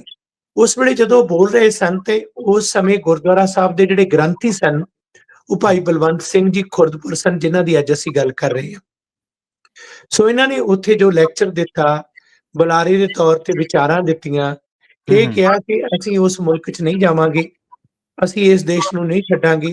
ਹੂੰ, ਹੂੰ, 2 ਮੈਂਬਰੀ ਕਮੇਟੀ ਜਿਹੜੀ ਬਣਾ ਕੇ ਭੇਜੀ ਗਈ ਸੀ, ਉਸ ਕਮੇਟੀ ਨੇ ਵੀ, ਜਿਸ ਨੂੰ ਕਿ ਲਾਲਚ ਦਿੱਤਾ ਗਿਆ, ਉਸ ਵੇਲੇ ਹਜ਼ਾਰਾਂ ਡਾਲਰ ਜਿਹੜੀ ਪੇਸ਼ਕਸ਼ ਹੋਣੀ ਬਹੁਤ ਵੱਡੀ ਗੱਲ ਸੀ ਉਸ ਵੇਲੇ, 1910-11 ਦੇ ਵਿੱਚ। ਜੀ, ਜੀ। ਉਹਨਾਂ ਨੇ ਪਰ ਆਪਣਾ ज़मीर नहीं बेचा। एक चीज थी ज़मीर जो वापस ना ला सका, लौटा तो है जरूर वो दुनिया खरीद कर। ਇਹੋ ਜਿਹੇ ਬਹੁਤ ਸਾਰੇ ਲੋਕ ਨੇ ਜਿਹੜੇ ਜ਼ਮੀਰ ਦਾ ਸੌਦਾ ਕਰਦੇ ਨੇ, ਪਰ ਉਹਨਾਂ ਨੇ ਨਹੀਂ ਕੀਤਾ। ਹੂੰ, ਸੋ ਭਾਈ ਬਲਵੰਤ ਸਿੰਘ ਜੀ ਖੁਰਦਪੁਰ ਨੇ ਉਹਨਾਂ ਦੇ ਬਿਹਾਵ ਤੇ ਆਵਾਜ਼ ਉਠਾਈ ਕਿ ਅਸੀਂ ਅਜਿਹਾ ਨਹੀਂ ਕਰਾਂਗੇ, ਅਸੀਂ ਇਹ ਧਰਤੀ ਨਹੀਂ ਛੱਡ ਕੇ ਜਾਵਾਂਗੇ। ਜੇਕਰ ਉਸ ਵੇਲੇ ਇਹ ਆਵਾਜ਼ ਨਾ ਉਠਾਉਂਦੇ, ਅੱਜ ਹੂੰ, ਇਹਨਾਂ ਦੇਸ਼ਾਂ ਦੇ ਵਿੱਚ ਅਸੀਂ ਨਾ ਹੁੰਦੇ, ਸਾਡੇ ਪਰਿਵਾਰ ਨਾ ਹੁੰਦੇ। ਹੂੰ, ਸੋ ਇੱਕ ਬਹੁਤ ਵੱਡਾ ਇਤਿਹਾਸਕ ਕਾਰਜ ਸੀ ਜਿਸ ਦਾ ਸਿਹਰਾ ਸ਼ਹੀਦ ਭਾਈ ਬਲਵੰਤ ਸਿੰਘ ਖੁਰਦਪੁਰ ਤੇ ਉਹਨਾਂ ਦੇ ਸਾਥੀਆਂ ਨੂੰ ਜਾਂਦਾ ਹੈ। ਕੈਨੇਡਾ ਦੇ ਮੋਢੀ ਸਿੱਖ ਯੋਧੇ ਸਨ ਇਹ। ਗਦਰ ਲਹਿਰ ਦੇ ਨਾਂ ਨਾਲ ਇਹਨਾਂ ਨੂੰ ਗਦਰੀ ਬਾਬੇ ਜਿਹੜਾ ਕਹਿਣਾ ਸ਼ੁਰੂ ਕੀਤਾ ਗਿਆ, ਉਹ 1914-15 ਤੋਂ ਬਾਅਦ, ਹੂੰ, ਕਿਉਂਕਿ ਉਦੋਂ ਤੱਕ ਤਾਂ ਸ਼ਹੀਦੀਆਂ ਹੋ ਚੁੱਕੀਆਂ ਸੀ ਕਾਫੀ। ਜੀ, ਜੀ। ਇਹਨਾਂ ਦੀ ਸ਼ਹਾਦਤ ਵੀ 1917 ਚ ਹੋ ਗਈ ਸੀ। ਸੋ ਇਹਨਾਂ ਦਾ ਜਿਹੜਾ ਸ਼ੁਰੂਆਤੀ ਸਮਾਂ ਸੀ ਉਹ ਇਹੋ ਜਿਹਾ ਸੀ ਕਿ ਇੱਕ ਧਾਰਮਿਕ ਸ਼ਖਸੀਅਤ ਹੁੰਦੇ ਆ, ਗੁਰਦੁਆਰੇ ਦੇ ਗ੍ਰੰਥੀ ਹੁੰਦੇ ਆ, ਹੂੰ, ਪ੍ਰਚਾਰਕ ਹੁੰਦੇ ਆ, ਹੂੰ, ਉਹਨਾਂ ਨੇ ਅਸਲ ਦੇ ਵਿੱਚ ਸਿੱਖੀ ਸਿਧਾਂਤਾਂ ਨੂੰ ਪਛਾਣਿਆ ਤੇ ਜੀ, ਭੈ ਕਾਹੂ ਕੋ ਦੇਤ ਨੇ ਨਹਿ ਪੈਮਾਨਤ ਆਨ, ਉਸ ਹੂੰ, ਤੇ ਪਹਿਰਾ ਦਿੱਤਾ ਤੇ ਇਹੋ ਜਿਹਾ ਮਾਹੌਲ ਪੈਦਾ ਕੀਤਾ ਕਿ ਗੁਰਦੁਆਰਿਆਂ ਦੇ ਵਿੱਚ ਸੇਵਾਦਾਰ ਗ੍ਰੰਥੀ ਸਿੰਘ ਹੋਣ, ਪ੍ਰਚਾਰਕ ਹੋਣ, ਤਾਂ ਜੀ, ਸ਼ਹੀਦ ਬਲਵੰਤ ਸਿੰਘ ਜੀ ਖੁਰਦਪੁਰ ਵਰਗੇ ਜਿਹੜੇ ਹੂੰ। ਜਾਨ ਤਲੀ ਤੇ ਧਰ ਕੇ ਲੋਕਾਂ ਦੇ ਵਾਸਤੇ ਸ਼ਹੀਦੀ ਪਾ ਗਏ। ਜੀ, ਬਿਲਕੁਲ, ਬਿਲਕੁਲ। ਤੇ ਜਿਵੇਂ ਤੁਸੀਂ ਜਦੋਂ ਘਾਲਣਾ ਦੀ ਗੱਲ ਕਰਦੇ ਆ ਤੇ ਆਪਾਂ ਨੂੰ ਤਾਂ ਸ਼ਾਇਦ ਸਾਡੇ ਚੇਤਨ ਦੇ ਵਿੱਚ ਤੇ ਇਹ ਵੀ ਗੱਲ ਵਿਸਰ ਗਈ ਹੋਊਗੀ ਡਾਕਟਰ ਧਾਲੀਵਾਲ ਸਾਹਿਬ ਕਿ ਉਹਨਾਂ ਨੇ ਵੋਟ ਦੇ ਹੱਕ ਦੇ ਲਈ ਵੀ ਸੰਘਰਸ਼ ਕੀਤਾ ਔਰ ਉਹ ਘਾਲਣਾ ਵੀ ਉਹਨਾਂ ਦੀ ਬਹੁਤ ਵੱਡੀ ਸੀ। ਜੀ, ਬਿਲਕੁਲ ਜੀ, ਵੋਟ ਦਾ ਹੱਕ ਜਿਹੜਾ ਜਿਸ ਤਰ੍ਹਾਂ ਦੱਸਿਆ ਵੀ ਜਿਸ ਤਰ੍ਹਾਂ ਹੂੰ, 1908 ਦੇ ਵਿੱਚ ਹੌਂਡਰਸ ਭੇਜਿਆ, ਹੂੰ, ਹੂੰ, ਭੇਜਣ ਦਾ ਮਤਾ ਪਾਸ ਹੋਇਆ, 1960 ਦੇ ਵਿੱਚ ਵੋਟ ਦਾ ਹੱਕ ਹੋਇਆ ਗਿਆ। ਹੂੰ, ਹੂੰ, ਉਹਨਾਂ ਦਿਨਾਂ ਦੇ ਵਿੱਚ ਹੋਰ ਵੀ ਸੀ, ਪਰਿਵਾਰਾਂ ਨੂੰ ਇੱਥੇ ਆਉਣ ਦਾ ਤਾਂ ਬਿਲਕੁਲ ਹੀ ਇਜਾਜ਼ਤ ਹੈ ਨਹੀਂ ਸੀ। ਇਹ ਜੀ, ਵੀ ਉਹਨਾਂ ਇਤਿਹਾਸਕ ਪੱਖ ਹੈ ਕਿ ਇਹ ਭਾਈ ਬਲਵੰਤ ਸਿੰਘ ਜੀ ਖੁਰਦਪੁਰ ਪਹਿਲੇ ਗ੍ਰੰਥੀ ਸਿੰਘ ਹੂੰ, ਤੇ ਭਾਈ ਭਾਗ ਸਿੰਘ ਜੀ ਭਿੱਖੀਵਿੰਡ ਜਿਹੜੇ ਉਸ ਵੇਲੇ ਪ੍ਰਧਾਨ ਸੀ ਹਾਂਜੀ, ਖਾਲਸਾ ਹਾਂਜੀ। ਦੀਵਾਨ ਸੁਸਾਇਟੀ ਸੈਕੰਡ ਐਵੀਨਿਊ। ਸੋ ਹੂੰ, ਉਹਨਾਂ ਦੋਨਾਂ ਨੇ ਆਪਣੇ ਜਿਹੜੇ ਪਰਿਵਾਰ ਸਨ ਇਹਨਾਂ ਕਾਲੇ ਕਾਨੂੰਨਾਂ ਨੂੰ ਚੁਣੌਤੀ ਦੇਣ ਦੇ ਵਾਸਤੇ ਹੂੰ, ਕੈਨੇਡਾ 'ਚ ਲਿਆਉਣ ਦਾ ਫੈਸਲਾ ਕੀਤਾ ਤੇ 21 ਜਨਵਰੀ 1912 ਨੂੰ ਹੂੰ, ਹੂੰ, ਇਹਨਾਂ ਨੂੰ ਰੋਕ ਲਿਆ ਗਿਆ। ਇਹਨਾਂ ਨੂੰ ਬਹੁਤ ਮੁਸ਼ਕਲ ਦੇ ਨਾਲ ਕਈ ਮਹੀਨੇ ਤੱਕ ਪਰਿਵਾਰਾਂ ਨੂੰ ਇਸ ਤਰ੍ਹਾਂ ਧੱਕੇਸ਼ਾਹੀ ਦਾ ਸਾਹਮਣਾ ਕਰਨਾ ਪਿਆ। ਹੂੰ, ਭਾਈ ਸਾਹਿਬ ਦੇ 2 ਪੁੱਤਰੀਆਂ ਸੀ, ਇੱਕ ਦਾ ਨਾਂ ਬੀਬੀ ਊਧਮ ਕੌਰ ਸੀ ਤੇ ਇਹ 4 ਸਾਲ ਦੀ ਸੀ, ਤੇ ਇੱਕ ਬੀਬੀ ਨਰਿੰਜਨ ਕੌਰ, ਇਹ 1 ਸਾਲ ਦੀ ਸੀ, ਤੇ ਪਤਨੀ ਦਾ ਨਾਂ ਬੀਬੀ ਕਰਤਾਰ ਕੌਰ ਸੀ, ਇਹ ਉਹਨਾਂ ਦੇ ਨਾਲ ਸਨ। ਜੀ, ਸੋ ਜੀ। 3 ਜੂਨ 1912 ਨੂੰ ਹੂੰ, ਹੂੰ, ਕੈਨੇਡਾ ਦੇ ਵਿੱਚ ਜਿਹੜੇ ਪਹਿਲੇ ਪਰਿਵਾਰ ਉਤਰੇ, ਹੂੰ, ਹੂੰ, ਪਰਿਵਾਰ ਪਹਿਲੇ ਜੀਵਨ ਸਾਥੀ ਕੈਨੇਡਾ ਦੇ ਵਿੱਚ ਜਿਹੜੇ ਪਹਿਲੇ ਆਏ, ਹੂੰ, ਉਹਨਾਂ ਦੇ ਵਿੱਚੋਂ ਦੋਵਾਂ ਚੋਂ ਇੱਕ ਸ਼ਹੀਦ ਭਾਈ ਬਲਵੰਤ ਸਿੰਘ ਖੁਰਦਪੁਰ ਦਾ ਪਰਿਵਾਰ ਸੀ, ਠੀਕ ਹੈ। ਪਹਿਲਾ ਪਰਿਵਾਰ। ਤੇ ਹੂੰ, ਹੂੰ, ਇੱਕ ਹੋਰ ਇਤਿਹਾਸਕ ਗੱਲ ਜਿਹੜੀ ਕਿ ਬੜੀ ਗੌਰ ਕਰਨ ਵਾਲੀ ਹੈ ਕਿ ਕੈਨੇਡਾ ਦੀ ਧਰਤੀ ਤੇ ਅਸੀਂ ਦੇਖਦੇ ਹਾਂ ਰੋਜ਼ ਹਜ਼ਾਰਾਂ ਸਾਡੇ ਕਮਿਊਨਿਟੀ ਦੇ ਬੱਚੇ ਜੰਮਦੇ ਨੇ, ਪਰਿਵਾਰ ਜਾਂ ਹੂੰ, ਹੋਰ ਹੈ। ਹੂੰ, ਹੂੰ, ਕੈਨੇਡਾ ਦੀ, ਅਮਰੀਕਾ ਦੀ, ਇਹਨਾਂ ਦੇਸ਼ਾਂ ਦੀ ਧਰਤੀ ਤੇ ਪਹਿਲਾ ਜਿਹੜਾ ਬੱਚਾ, ਸਿੱਖ ਬੱਚਾ, ਭਾਰਤੀ ਅਸੀਂ ਕਹਿ ਲਈਏ, ਏਸ਼ੀਅਨ ਕਹਿ ਲਈਏ ਜਾਂ ਇਮੀਗ੍ਰੈਂਟ ਕਹਿ ਲਈਏ, ਇਹਨਾਂ ਚ ਸਾਡੇ ਦੇਸ਼ਾਂ ਚੋਂ ਜਿਹੜਾ ਜਨਮਿਆ 28 ਅਗਸਤ 1912 ਨੂੰ, ਉਹ ਪਹਿਲਾ ਕਰਤਾਰ। ਬੱਚਾ ਕੋਈ ਹੋਰ ਨਹੀਂ ਸੀ, ਭਾਈ ਬਲਵੰਤ ਸਿੰਘ ਜੀ ਖੁਰਦਪੁਰ, ਬੀਬੀ ਕਰਤਾਰ ਕੌਰ ਜੀ ਦੇ ਕੁੱਖੋਂ ਜਨਮਿਆ ਹੋਇਆ ਬੱਚਾ ਭਾਈ ਹਰਦਿਆਲ ਸਿੰਘ ਅਟਵਾਲ ਸੀ। ਕੈਨੇਡਾ ਦੇ ਵਿੱਚ ਜਨਮ ਲੈਣ ਵਾਲਾ ਪਹਿਲਾ ਬੱਚਾ ਵੀ ਭਾਈ ਹਾਂਜੀ। ਬਲਵੰਤ ਸਿੰਘ ਜੀ ਦਾ ਪੁੱਤਰ ਸੀ। ਉਸ ਤੋਂ ਬਾਅਦ ਦੇਖੋ ਕਿੰਨੇ ਪਰਿਵਾਰ ਆਏ। ਸੋ ਅਸੀਂ ਜਦੋਂ ਆਪਣੇ ਬੱਚਿਆਂ ਦੀ ਲੋਹੜੀ ਦਿਨ ਮਨਾਉਣੇ ਆ, ਧੀਆਂ ਪੁੱਤਾਂ ਨੂੰ ਉਹਨਾਂ ਦੇ ਜਨਮ ਦੀ ਖੁਸ਼ੀ, ਤਾਂ ਪਹਿਲਾਂ ਤਸਵੀਰ ਇਹ ਦਿਮਾਗ 'ਚ ਲਿਆਈਏ ਕਿ ਇਸ ਧਰਤੀ ਤੇ ਜਿਨ੍ਹਾਂ ਨੇ ਸਾਡੇ ਪਰਿਵਾਰਾਂ ਨੂੰ ਆਉਣ ਦਿੱਤਾ, ਉਹਨਾਂ ਨੂੰ ਬਸਣ ਦਿੱਤਾ, ਉਹਨਾਂ ਦੇ ਲਈ ਸੰਘਰਸ਼ ਕੀਤਾ, ਤੇ ਜਿਨ੍ਹਾਂ ਨੇ ਨੀਂਹ ਪੱਥਰ ਰੱਖਿਆ, ਉਹ ਵਿਅਕਤੀ ਨੇ ਜਿਨ੍ਹਾਂ ਦੀ ਸ਼ਹਾਦਤ 29 ਮਾਰਚ 1917 ਨੂੰ ਹੋਈ, ਸ਼ਹੀਦ ਬਲਵੰਤ ਸਿੰਘ ਜੀ ਖੁਰਦਪੁਰ। ਜੀ, ਜੀ। ਤੇ ਜਿਹੜਾ ਆਪਾਂ ਹਮੇਸ਼ਾ ਹੀ ਇੱਕ ਕਾਮਾਗਾਟਾ ਮਾਰੂ ਜਹਾਜ਼ ਦਾ ਜਦੋਂ ਆਪਾਂ ਜ਼ਿਕਰ ਕਰਦੇ ਹਾਂ ਤੇ ਉਹਦਾ ਨਾਮ ਤੁਸੀਂ ਦੱਸਦੇ ਹੁੰਦੇ ਕਿ ਗੁਰੂ ਨਾਨਕ ਜਹਾਜ਼ ਸੀਗਾ। ਜੀ ਉਹਨੂੰ ਜਦੋਂ ਮੋੜਿਆ ਗਿਆ ਸੀਗਾ, ਉਦੋਂ ਵੀ ਖੁਰਦਪੁਰ ਜੀ ਨੇ ਕਾਫ਼ੀ ਸੰਘਰਸ਼ ਕੀਤਾ ਸੀਗਾ ਇਸ ਬਾਬਤ। ਬਿਲਕੁਲ ਜੀ, ਇਹ 23 ਜੁਲਾਈ 1914 ਨੂੰ ਜਹਾਜ਼ ਵਾਪਸ ਮੋੜਿਆ ਗਿਆ ਸੀ। ਉਸ ਵੇਲੇ ਗੁਰੂ ਨਾਨਕ ਜਹਾਜ਼, ਜਿਸ ਨੂੰ ਕਿ ਬਹੁਤ ਰਵਾਇਤੀ ਰੂਪ ਚ ਕਾਮਾਗਾਟਾ ਮਾਰੂ ਕਹਿ ਦਿੱਤਾ ਜਾਂਦਾ ਸੀ, ਅਸੀਂ ਉਹਦੇ ਤੇ ਵਿਸ਼ੇਸ਼ ਗੱਲਬਾਤ ਵੀ ਕੀਤੀ ਸੀ। ਪ੍ਰੋਗਰਾਮ ਵੀ ਕੀਤਾ ਤੇ ਸੀ। ਇਹ ਵੀ ਇੱਕ ਇਸ ਤਰ੍ਹਾਂ ਦੀ ਦੁਵਿਧਾ ਜਿਹੜੀ ਕਿ ਸਾਡੇ ਇਤਿਹਾਸ ਨੂੰ ਵਿਗਾੜਨ ਵਾਲੀ ਹੈ। ਤੇ ਸੱਚਾਈ ਇਹ ਹੈ ਕਿ ਗੁਰੂ ਨਾਨਕ ਜਹਾਜ਼ ਜਿਹੜਾ ਸੀ, ਉਹ ਬਾਬਾ ਗੁਰਦਿੱਤ ਸਿੰਘ ਜੀ ਨੇ ਜਦੋਂ ਲਿਆਉਣ ਦਾ ਫੈਸਲਾ ਕੀਤਾ, ਤੇ ਰਸਤੇ ਦੇ ਵਿੱਚ ਵੀ ਭਾਈ ਬਲਵੰਤ ਸਿੰਘ ਜੀ ਖੁਰਦਪੁਰ ਉਹਨਾਂ ਨੂੰ ਮਿਲੇ ਸਨ। ਪਹਿਲਾਂ ਜਾ ਕੇ ਸੱਦਾ ਵੀ ਦਿੱਤਾ ਸੀ ਕਿ ਅਸੀਂ ਪ੍ਰਬੰਧ ਕਰਦੇ ਹਾਂ, ਇਹ ਆਪਸ ਵਿੱਚ ਰਾਬਤਾ ਸੀ, ਤੇ ਉਹ ਪਹਿਲਾਂ ਆ ਗਏ ਸਨ। ਭਾਈ ਗੁਰਦਿੱਤ ਸਿੰਘ ਜੀ ਮਗਰੋਂ ਆਏ। ਪਹਿਲਾਂ ਫੈਸਲਾ ਇਹ ਸੀ ਕਿ ਇਕੱਠੇ ਜਾਵਾਂਗੇ, ਪ੍ਰਚਾਰ ਕਰਾਂਗੇ ਤੇ ਪ੍ਰਚਾਰ ਕਰਕੇ ਫਿਰ ਲਿਆਵਾਂਗੇ, ਲੇਕਿਨ ਬਾਬਾ ਗੁਰਦਿੱਤ ਸਿੰਘ ਹੋਰੀ ਮਗਰੋਂ ਆਏ, ਮੁਸਾਫਰਾਂ ਨੂੰ ਲੈ ਕੇ ਆਏ। ਗੁਰੂ ਨਾਨਕ ਜਹਾਜ਼ ਇੱਥੇ ਪਹੁੰਚਿਆ, ਇਸ ਜਹਾਜ਼ ਤੇ ਤਸ਼ੱਦਦ ਹੋਇਆ। ਜਿਸ ਤਰੀਕੇ ਨਾਲ ਇੱਥੋਂ ਦੇ ਜਿਹੜੇ ਗੋਰੀ ਸਰਕਾਰ ਸੀ, ਉਹਨਾਂ ਨੇ ਧੱਕਾ ਕੀਤਾ। ਜਿਹੜਾ ਕਾਮਾਗਾਟਾ ਮਾਰੂ ਕੰਪਨੀ ਸੀ, ਜਿਸ ਕੰਪਨੀ ਦਾ ਜਹਾਜ਼ $66,000 ਤੇ ਕਿਰਾਏ ਤੇ ਲੈ ਕੇ ਉਸ ਦਾ ਨਾਮਕਰਨ ਗੁਰੂ ਨਾਨਕ ਜਹਾਜ਼ ਕੀਤਾ ਗਿਆ ਸੀ। ਗੁਰੂ ਨਾਨਕ ਜਹਾਜ਼ ਦੇ ਮੁਸਾਫਰਾਂ ਨੂੰ ਕਾਮਾਗਾਟਾ ਮਾਰੂ ਕੰਪਨੀ ਦੇ ਜਿਹੜੇ ਪਾਇਲਟ ਸੀ, ਜੋ ਉਹਨਾਂ ਦੇ ਕਪਤਾਨ ਸੀ, ਕਪਤਾਨ ਤੇ ਉਹਨਾਂ ਦੇ ਸਟਾਫ ਨੇ ਜਿੰਨਾ ਦੁਖੀ ਕੀਤਾ, ਇਹ ਇੱਕ ਵੱਖਰਾ ਵਿਸ਼ਾ। ਇਹ ਮਾਫੀ ਮੰਗਾ ਕੇ ਕਾਮਾਗਾਟਾ ਮਾਰੂ ਤੋਂ ਜਿਹੜੇ ਗਲਤ ਰਵੈਤਾ ਪਾਉਂਦੇ ਨੇ, ਉਹਨਾਂ ਨੂੰ ਸ਼ਾਇਦ ਇਸ ਗੱਲ ਦਾ ਪਤਾ ਨਹੀਂ ਇਤਿਹਾਸ ਦਾ। ਬਾਬਾ ਗੁਰਦਿੱਤ ਸਿੰਘ ਨੇ ਖੁਦ ਲਿਖਿਆ। ਜਦੋਂ ਇਸੇ ਦੌਰਾਨ ਫੈਸਲਾ ਹੋ ਗਿਆ ਕਿ ਜਹਾਜ਼ ਨੇ ਮੁੜਨਾ, ਤਾਂ ਇਹਨਾਂ ਸਿੱਖ ਆਗੂਆਂ ਨੇ ਇਹ ਫੈਸਲਾ ਕੀਤਾ ਕਿ ਜਹਾਜ਼ ਦੇ ਰਾਹੀਂ ਹਥਿਆਰ ਭੇਜੇ ਜਾਣ ਤਾਂ ਕਿ ਦੇਸ਼ ਵਿੱਚ ਜਾ ਕੇ ਗਦਰ ਮਚਾਇਆ ਜਾ ਸਕੇ। ਸੋ ਇਸੇ ਮੁਤਲਕ ਸੋਮਸ ਬਾਰਡਰ ਕ੍ਰਾਸ ਕਰਦਿਆਂ ਹੋਇਆਂ ਇਹ ਯੋਧੇ ਜਿਹੜੇ ਸਨ, ਜਿਨ੍ਹਾਂ 'ਚ ਭਾਈ ਭਾਗ ਸਿੰਘ ਜੀ, ਭਾਈ ਬਲਵੰਤ ਸਿੰਘ ਜੀ, ਭਾਈ ਮੇਵਾ ਸਿੰਘ ਜੀ, ਕਈ ਹੋਰ ਸਨ, ਇਹ ਬਕਾਇਦਾ ਤੌਰ ਤੇ ਹਥਿਆਰ ਲੈਣ ਵਾਸਤੇ ਗਏ ਤੇ ਇਹਨਾਂ ਨੂੰ ਗ੍ਰਿਫਤਾਰ ਕਰ ਲਿਆ ਗਿਆ ਥੋਮਸ ਬਾਰਡਰ ਤੇ ਅਮਰੀਕਾ ਵੱਲੋਂ ਆਉਂਦਿਆਂ ਹੋਇਆਂ, ਜਿਹਦੇ ਕਾਰਨ ਜਦੋਂ ਗੁਰੂ ਨਾਨਕ ਜਹਾਜ਼ ਵਾਪਸ ਪਰਤਿਆ ਤੇ ਉਦੋਂ ਤੱਕ ਜਿਹੜਾ ਹੈ ਇਹ ਜਿਹੜੇ ਜੇਲ੍ਹ ਦੇ ਵਿੱਚ ਸਨ, ਉਦੋਂ ਬਾਅਦ ਰਿਹਾ ਹੋਏ। ਸੋ ਇਸ ਤੋਂ ਮਗਰੋਂ ਜਦੋਂ ਇਹ ਵਾਪਸ ਆਏ ਤੇ ਉਸ ਵੇਲੇ 5 ਸਤੰਬਰ ਦਾ ਇੱਕ ਇਤਿਹਾਸਿਕ ਵਾਕਿਆ ਵੀ ਹੋਇਆ। ਉਸ ਵੇਲੇ ਜਿਹੜੇ ਇੱਥੇ ਮੌਜੂਦ ਸਨ, ਜਿਨ੍ਹਾਂ 'ਚ ਆਗੂ ਭਾਈ ਬਲਵੰਤ ਸਿੰਘ ਜੀ ਸਨ, ਭਾਈ ਭਾਗ ਸਿੰਘ ਜੀ ਸਨ, ਬਾਕੀ ਸਾਰੇ ਸਨ, ਉਹਨਾਂ ਨੂੰ ਮਾਰਨ ਦਾ ਜਿਹੜਾ ਹੈ ਉਸੇ ਤਰ੍ਹਾਂ ਹੀ ਪਲਾਨ ਬਣਾਇਆ ਗਿਆ, ਜਿਸ ਤਰ੍ਹਾਂ ਪਿੱਛੇ ਜੇ ਇੰਡੀਅਨ ਸਟੇਟ ਵੱਲੋਂ ਭਾਈ ਹਰਦੀਪ ਸਿੰਘ ਨਿੱਜਰ ਦਾ ਅਸੈਸੀਨੇਸ਼ਨ ਕੀਤਾ ਗਿਆ ਕੈਨੇਡਾ ਦੇ ਵਿੱਚ। ਉਸ ਵੇਲੇ ਹੌਕਿਨਸਨ ਸੀ, ਜੋ ਉਹ ਬ੍ਰਿਟਿਸ਼ ਇੰਡੀਅਨ ਸਟੇਟ ਦਾ ਏਜੰਟ ਸੀ, ਤੇ ਗੁਰਦੁਆਰਾ ਹੀ ਸੀ ਉਹ ਵੀ, ਸੈਕੰਡ ਐਵਨਿਊ ਤੇ ਪਹਿਲਾ ਗੁਰਦੁਆਰਾ ਜਿਹੜਾ, ਉੱਥੇ ਉਹਨਾਂ ਤੇ ਗੋਲੀਆਂ ਚਲਾਈਆਂ ਗਈਆਂ ਆਪਣੇ ਏਜੰਟ ਦੇ ਰਾਹੀਂ ਬੇਲੇ ਜਾਣ ਦੇ ਲਈ। ਤੇ ਉਸ ਵੇਲੇ ਜਿੱਥੇ ਭਾਈ ਭਾਗ ਸਿੰਘ ਜੀ ਨੂੰ ਸ਼ਹੀਦ ਕੀਤਾ ਗਿਆ, ਇਸੇ ਤਰ੍ਹਾਂ ਹੀ ਭਾਈ ਬਲਵੰਤ ਸਿੰਘ ਜੀ ਹਜ਼ੂਰੀ ਦੇ ਵਿੱਚ ਸਨ, ਉਹਨਾਂ ਦੇ ਗੋਲੀਆਂ ਮਾਰੀਆਂ ਜਾਣੀਆਂ ਸਨ। ਪਰ ਭਾਈ ਪਦਨ ਸਿੰਘ ਜੀ, ਦਲੇਰ ਸਿੰਘ ਵਾਲਾ ਨੇ ਇੱਕਦਮ ਜੋ ਬੇਲਾ ਜਾਣ ਉਹਨੂੰ ਆਪਣੀ ਗ੍ਰਿਫਤ ਲੈ ਰਿਹਾ, ਜਿਹਦੇ ਕਾਰਨ ਨਿਸ਼ਾਨਾ ਚੁੱਕਿਆ ਤੇ ਉਹਨਾਂ ਤੇ ਗੋਲੀਆਂ ਚੱਲ ਗਈਆਂ। ਇਹ ਸ਼ਹਾਦਤ ਹੋਈ। ਉਸ ਵੇਲੇ ਭਾਈ ਬਲਵੰਤ ਸਿੰਘ ਜੀ ਦੀ ਸ਼ਹੀਦੀ ਹੋ ਜਾਣੀ ਸੀ, ਪਰ ਵਾਹਿਗੁਰੂ ਨੇ ਉਹਨਾਂ ਤੋਂ ਹੋਰ ਸੇਵਾ ਲੈਣੀ ਸੀ, ਜਿਹਦੇ ਕਾਰਨ ਉਸ ਵੇਲੇ ਉਹ ਬਚ ਗਏ। ਲੇਕਿਨ ਜਿਨ੍ਹਾਂ ਨੇ ਇਹ ਹੌਕਿਨਸਨ ਨੇ ਕਾਰਾ ਕਰਵਾਇਆ ਸੀ 5 ਸਤੰਬਰ 1914 ਨੂੰ ਯੋਧਿਆਂ ਦੀ ਸ਼ਹਾਦਤ ਹੋਈ, ਤੇ 21 ਅਕਤੂਬਰ 1914 ਨੂੰ ਭਾਈ ਸਾਹਿਬ ਭਾਈ ਮੇਵਾ ਸਿੰਘ ਜੀ ਲੋਪੋਕੇ ਨੇ ਵੈਨਕੂਵਰ ਦੇ ਵਿੱਚ ਚਾਰਲਸ ਵਿਨੀਅਮ ਹੌਕਿਨਸਨ ਨੂੰ ਸੋਧ ਦਿੱਤਾ ਸੀ। ਇਹ ਉਸ ਸਮੇਂ ਦਾ ਇਤਿਹਾਸ ਹੈ ਜਿਹੜਾ ਕਿ ਬਹੁਤੇ ਇਮੀਗ੍ਰੈਂਟਸ ਨੂੰ ਪਤਾ ਨਹੀਂ। ਬਹੁਤ ਇਤਿਹਾਸ ਦੇ ਪੰਨੇ ਸਾਨੂੰ ਗੌਰਵਮਈ ਵਿਰਸੇ ਨਾਲ ਜੋੜਦੇ ਨੇ। ਤੇ ਭਾਈ ਬਲਵੰਤ ਸਿੰਘ ਜੀ ਖੁਰਦਪੁਰ ਉਸ ਸਮੇਂ ਮੌਜੂਦ ਸਨ। ਇਹ ਸਾਰਾ ਕੁਝ ਜਿਹੜਾ ਹੋ ਰਿਹਾ ਸੀ, ਉਹਨਾਂ ਦੇ ਨਾ ਸਿਰਫ ਇੱਕ ਗਵਾਹ ਸਨ, ਬਲਕਿ ਇੱਕ ਅਗਵਾਈ ਕਰਨ ਵਾਲੇ ਲੀਡਰ ਸਨ। ਤੇ ਏਡੇ ਵੱਡੇ ਉਹਨਾਂ ਦੇ ਜੀਵਨ ਦੇ ਵਿੱਚ ਪੱਖ ਆਏ, ਜਿਨ੍ਹਾਂ ਦੀ ਅੱਗੇ ਅਸੀਂ ਗੱਲ ਵੀ ਕਰਾਂਗੇ, ਕਿ ਭਾਰਤ ਦਾ ਜਿਹੜਾ ਵਾਇਸਰਾਏ ਲਾਰਡ ਹਾਰਡਿੰਗ ਹੈ, ਉਹਨੂੰ ਜਾ ਕੇ ਉਹ ਮਿਲੇ।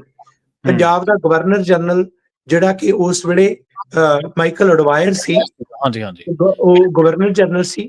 1900 ਮੈਂ ਜਿਹੜੀ 1913 ਦੀ ਗੱਲ ਕਰ ਰਿਹਾ, ਇਹ ਉਸ ਵੇਲੇ ਉਹਨੂੰ ਜਦੋਂ ਮਿਲੇ ਤੇ ਉਹ ਆਪਣੀ ਕਿਤਾਬ ਇੰਡੀਆ ਐਜ਼ ਆਈ ਨਿਊ ਦੇ ਵਿੱਚ ਲਿਖਦਾ ਹੈ ਕਿ ਜਦੋਂ ਜਿਹੜਾ ਇਹ ਵਫਦ ਮੈਨੂੰ ਮਿਲਣ ਆਇਆ, ਜਿਹੜਾ ਕਿ ਹੱਕਾਂ ਦੀ ਗੱਲ ਕਰ ਰਿਹਾ ਸੀ, ਉਹਨਾਂ ਦੇ ਵਿੱਚ ਜਿਹੜਾ ਇੱਕ ਇਹ ਸਿੰਘ ਸੀ, ਜਿਹੜਾ ਕਿਹਾ ਜਾਂਦਾ ਕਿ ਗੁਰਦੁਆਰੇ ਦਾ ਗ੍ਰੰਥੀ ਹੈ, ਉਸ ਦੀ ਤੱਕਣੀ, ਉਸ ਦਾ ਚਿਹਰਾ, ਉਸ ਦਾ ਰੋਬ ਦਾਬ ਦੇ ਕੇ ਮੇਰੇ ਤੇ ਡੂੰਘਾ ਅਸਰ ਹੋਇਆ ਤੇ ਮੈਨੂੰ ਉਹ ਤੋਂ ਭੈ ਆਉਂਦਾ ਸੀ ਤੇ ਮੈਂ ਵਾਇਸਰਾਏ ਨੂੰ ਸੁਨੇਹਾ ਭੇਜਿਆ ਕਿ ਇਸ ਬੰਦੇ ਤੋਂ ਚਕੰਨੇ ਰਹਿਣਾ।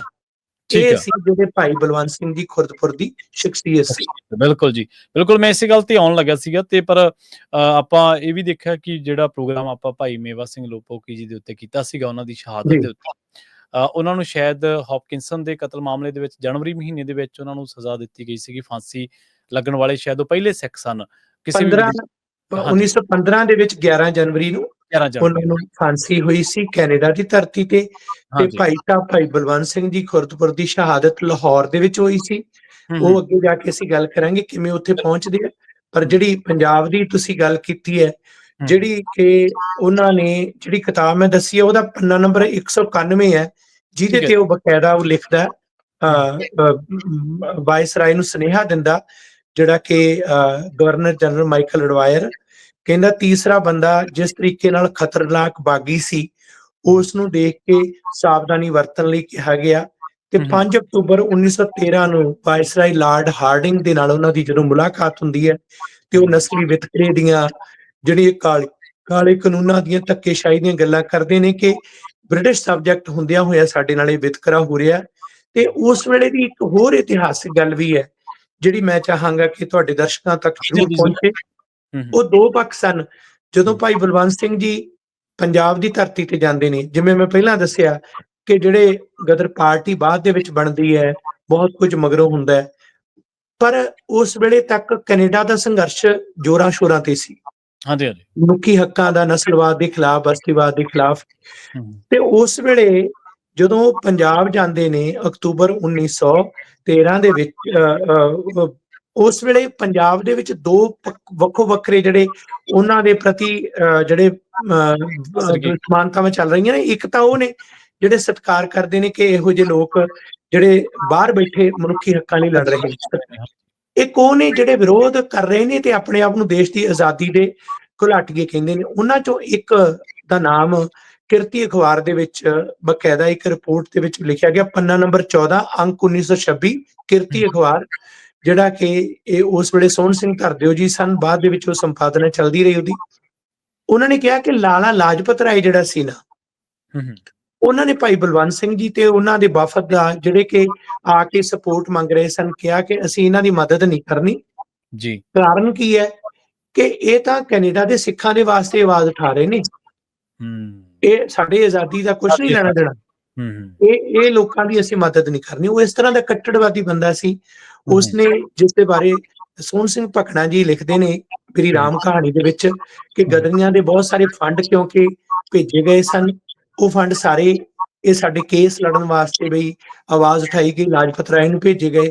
ਇਹਨੇ ਆਪਣੇ ਨਿੱਜੀ ਹਿੱਤਾਂ ਲਈ ਫੰਡਾਂ ਦੀ ਦੁਰਵਰਤੋਂ ਕੀਤੀ, ਜਿਹਦੇ ਕਾਰਨ ਇਹਦਾ ਤਿੱਖਾ ਵਿਰੋਧ ਲਗਾਤਾਰ ਚੱਲਦਾ ਰਿਹਾ, ਗਦਰੀਆਂ ਨੇ ਕੀਤਾ।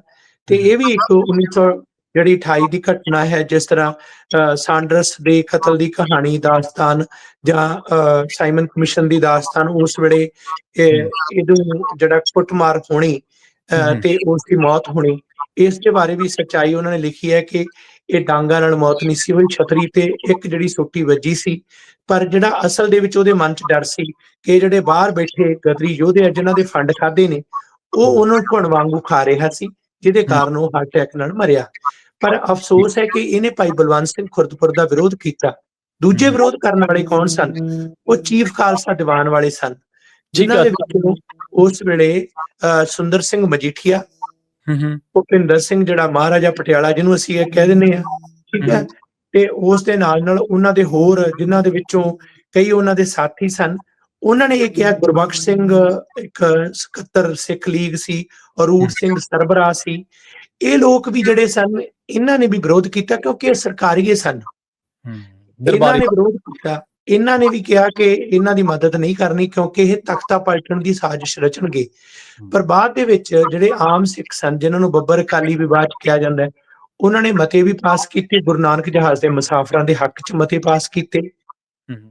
ਸੁੰਦਰ ਸਿੰਘ ਮਜੀਠੀਆ, ਅਰੂਟ ਸਿੰਘ ਜਾਂ ਜਿਹੜਾ ਰਾਜਾ ਪਟਿਆਲਾ ਸੀ, ਹੋਰ ਸਾਰੇ, ਉਹਨਾਂ ਨੂੰ ਬਕਾਇਦਾ ਤੌਰ ਤੇ ਅਸਿੱਖ ਕਰਾਰ ਦਿੱਤਾ, ਕਿਉਂਕਿ ਉਹ ਬਹੁਤ ਉਹਨਾਂ ਨੇ ਐਸੀਆਂ ਕਾਰਵਾਈਆਂ ਕੀਤੀਆਂ। ਸੋ ਭਾਈ ਬਲਵੰਤ ਸਿੰਘ ਵਰਗਿਆਂ ਨੂੰ ਸ਼ਹੀਦ ਕਰਾਰ ਦਿੱਤਾ ਗਿਆ। ਬਾਅਦ ਦੇ ਵਿੱਚ ਇਹ ਮਤੇ ਵੀ ਇਤਿਹਾਸ ਦਾ ਹਿੱਸਾ ਨੇ। ਇਹ ਮੈਂ ਤਾਂ ਦੱਸ ਰਿਹਾ, ਕਈ ਵਾਰ ਲੋਕਾਂ ਨੂੰ ਲੱਗਦਾ ਕਿ ਉਸ ਵੇਲੇ ਜਿਹੜੇ ਕਾਬਜ਼ ਸਨ ਉਹਨਾਂ ਨੇ ਜੋ ਮਤੇ ਪਾਸ ਕਰ ਦਿੱਤੇ, ਸ਼ਾਇਦ ਲੋਕ ਵੀ ਚੁੱਪ ਸਨ। ਐਸੀ ਗੱਲ ਨਹੀਂ ਸੀ, ਲੋਕ ਚੁੱਪ ਨਹੀਂ ਸੀ। ਲੋਕਾਂ ਨੇ ਮੁੜ ਕੇ ਆਪਣੀ ਆਵਾਜ਼ ਉਠਾਈ ਤੇ ਉਹਨਾਂ ਜਿਹੜੇ ਮਤੇ ਬਕਾਇਦਾ ਗੁਰੂ ਨਾਨਕ ਜਹਾਜ਼ ਦੇ ਮੁਸਾਫਰਾਂ ਦੇ ਖਿਲਾਫ ਪਾਸ ਕੀਤੇ ਸੀ, ਜਾਂ ਭਾਈ ਬਲਵੰਤ ਸਿੰਘ ਵਗੈਰਾ ਦੇ, ਉਹ ਰੱਦ ਕਰਵਾਏ ਤੇ ਲੋਕਾਂ ਦੇ ਵੱਲੋਂ ਸਪੋਰਟ ਮਿਲੀ। ਅੱਜ ਵੀ ਜਿਵੇਂ ਸੇਮ ਹੀ ਉਹੀ ਚੀਜ਼ ਚੱਲ ਰਹੀ ਹੈ ਸਾਡੀਆਂ ਜਥੇਬੰਦੀਆਂ ਦੇ ਵਿੱਚ। ਜਿਸ ਤਰ੍ਹਾਂ ਦਾ ਮਾਹੌਲ ਹੈ, ਅਸੀਂ ਉਹਦੇ ਤੇ ਵੱਖਰਾ ਇੱਕ ਗੱਲ ਕਰ ਸਕਦੇ ਹਾਂ। ਟੂਕ ਮਾਤਰ ਹੈ ਕਿ ਅੱਜ ਹੀ ਨਹੀਂ, ਪਹਿਲਾਂ ਵੀ ਇਸ ਤਰ੍ਹਾਂ ਦਾ ਮਾਹੌਲ, ਸਿਆਸੀ ਮਾਹੌਲ ਰਿਹਾ।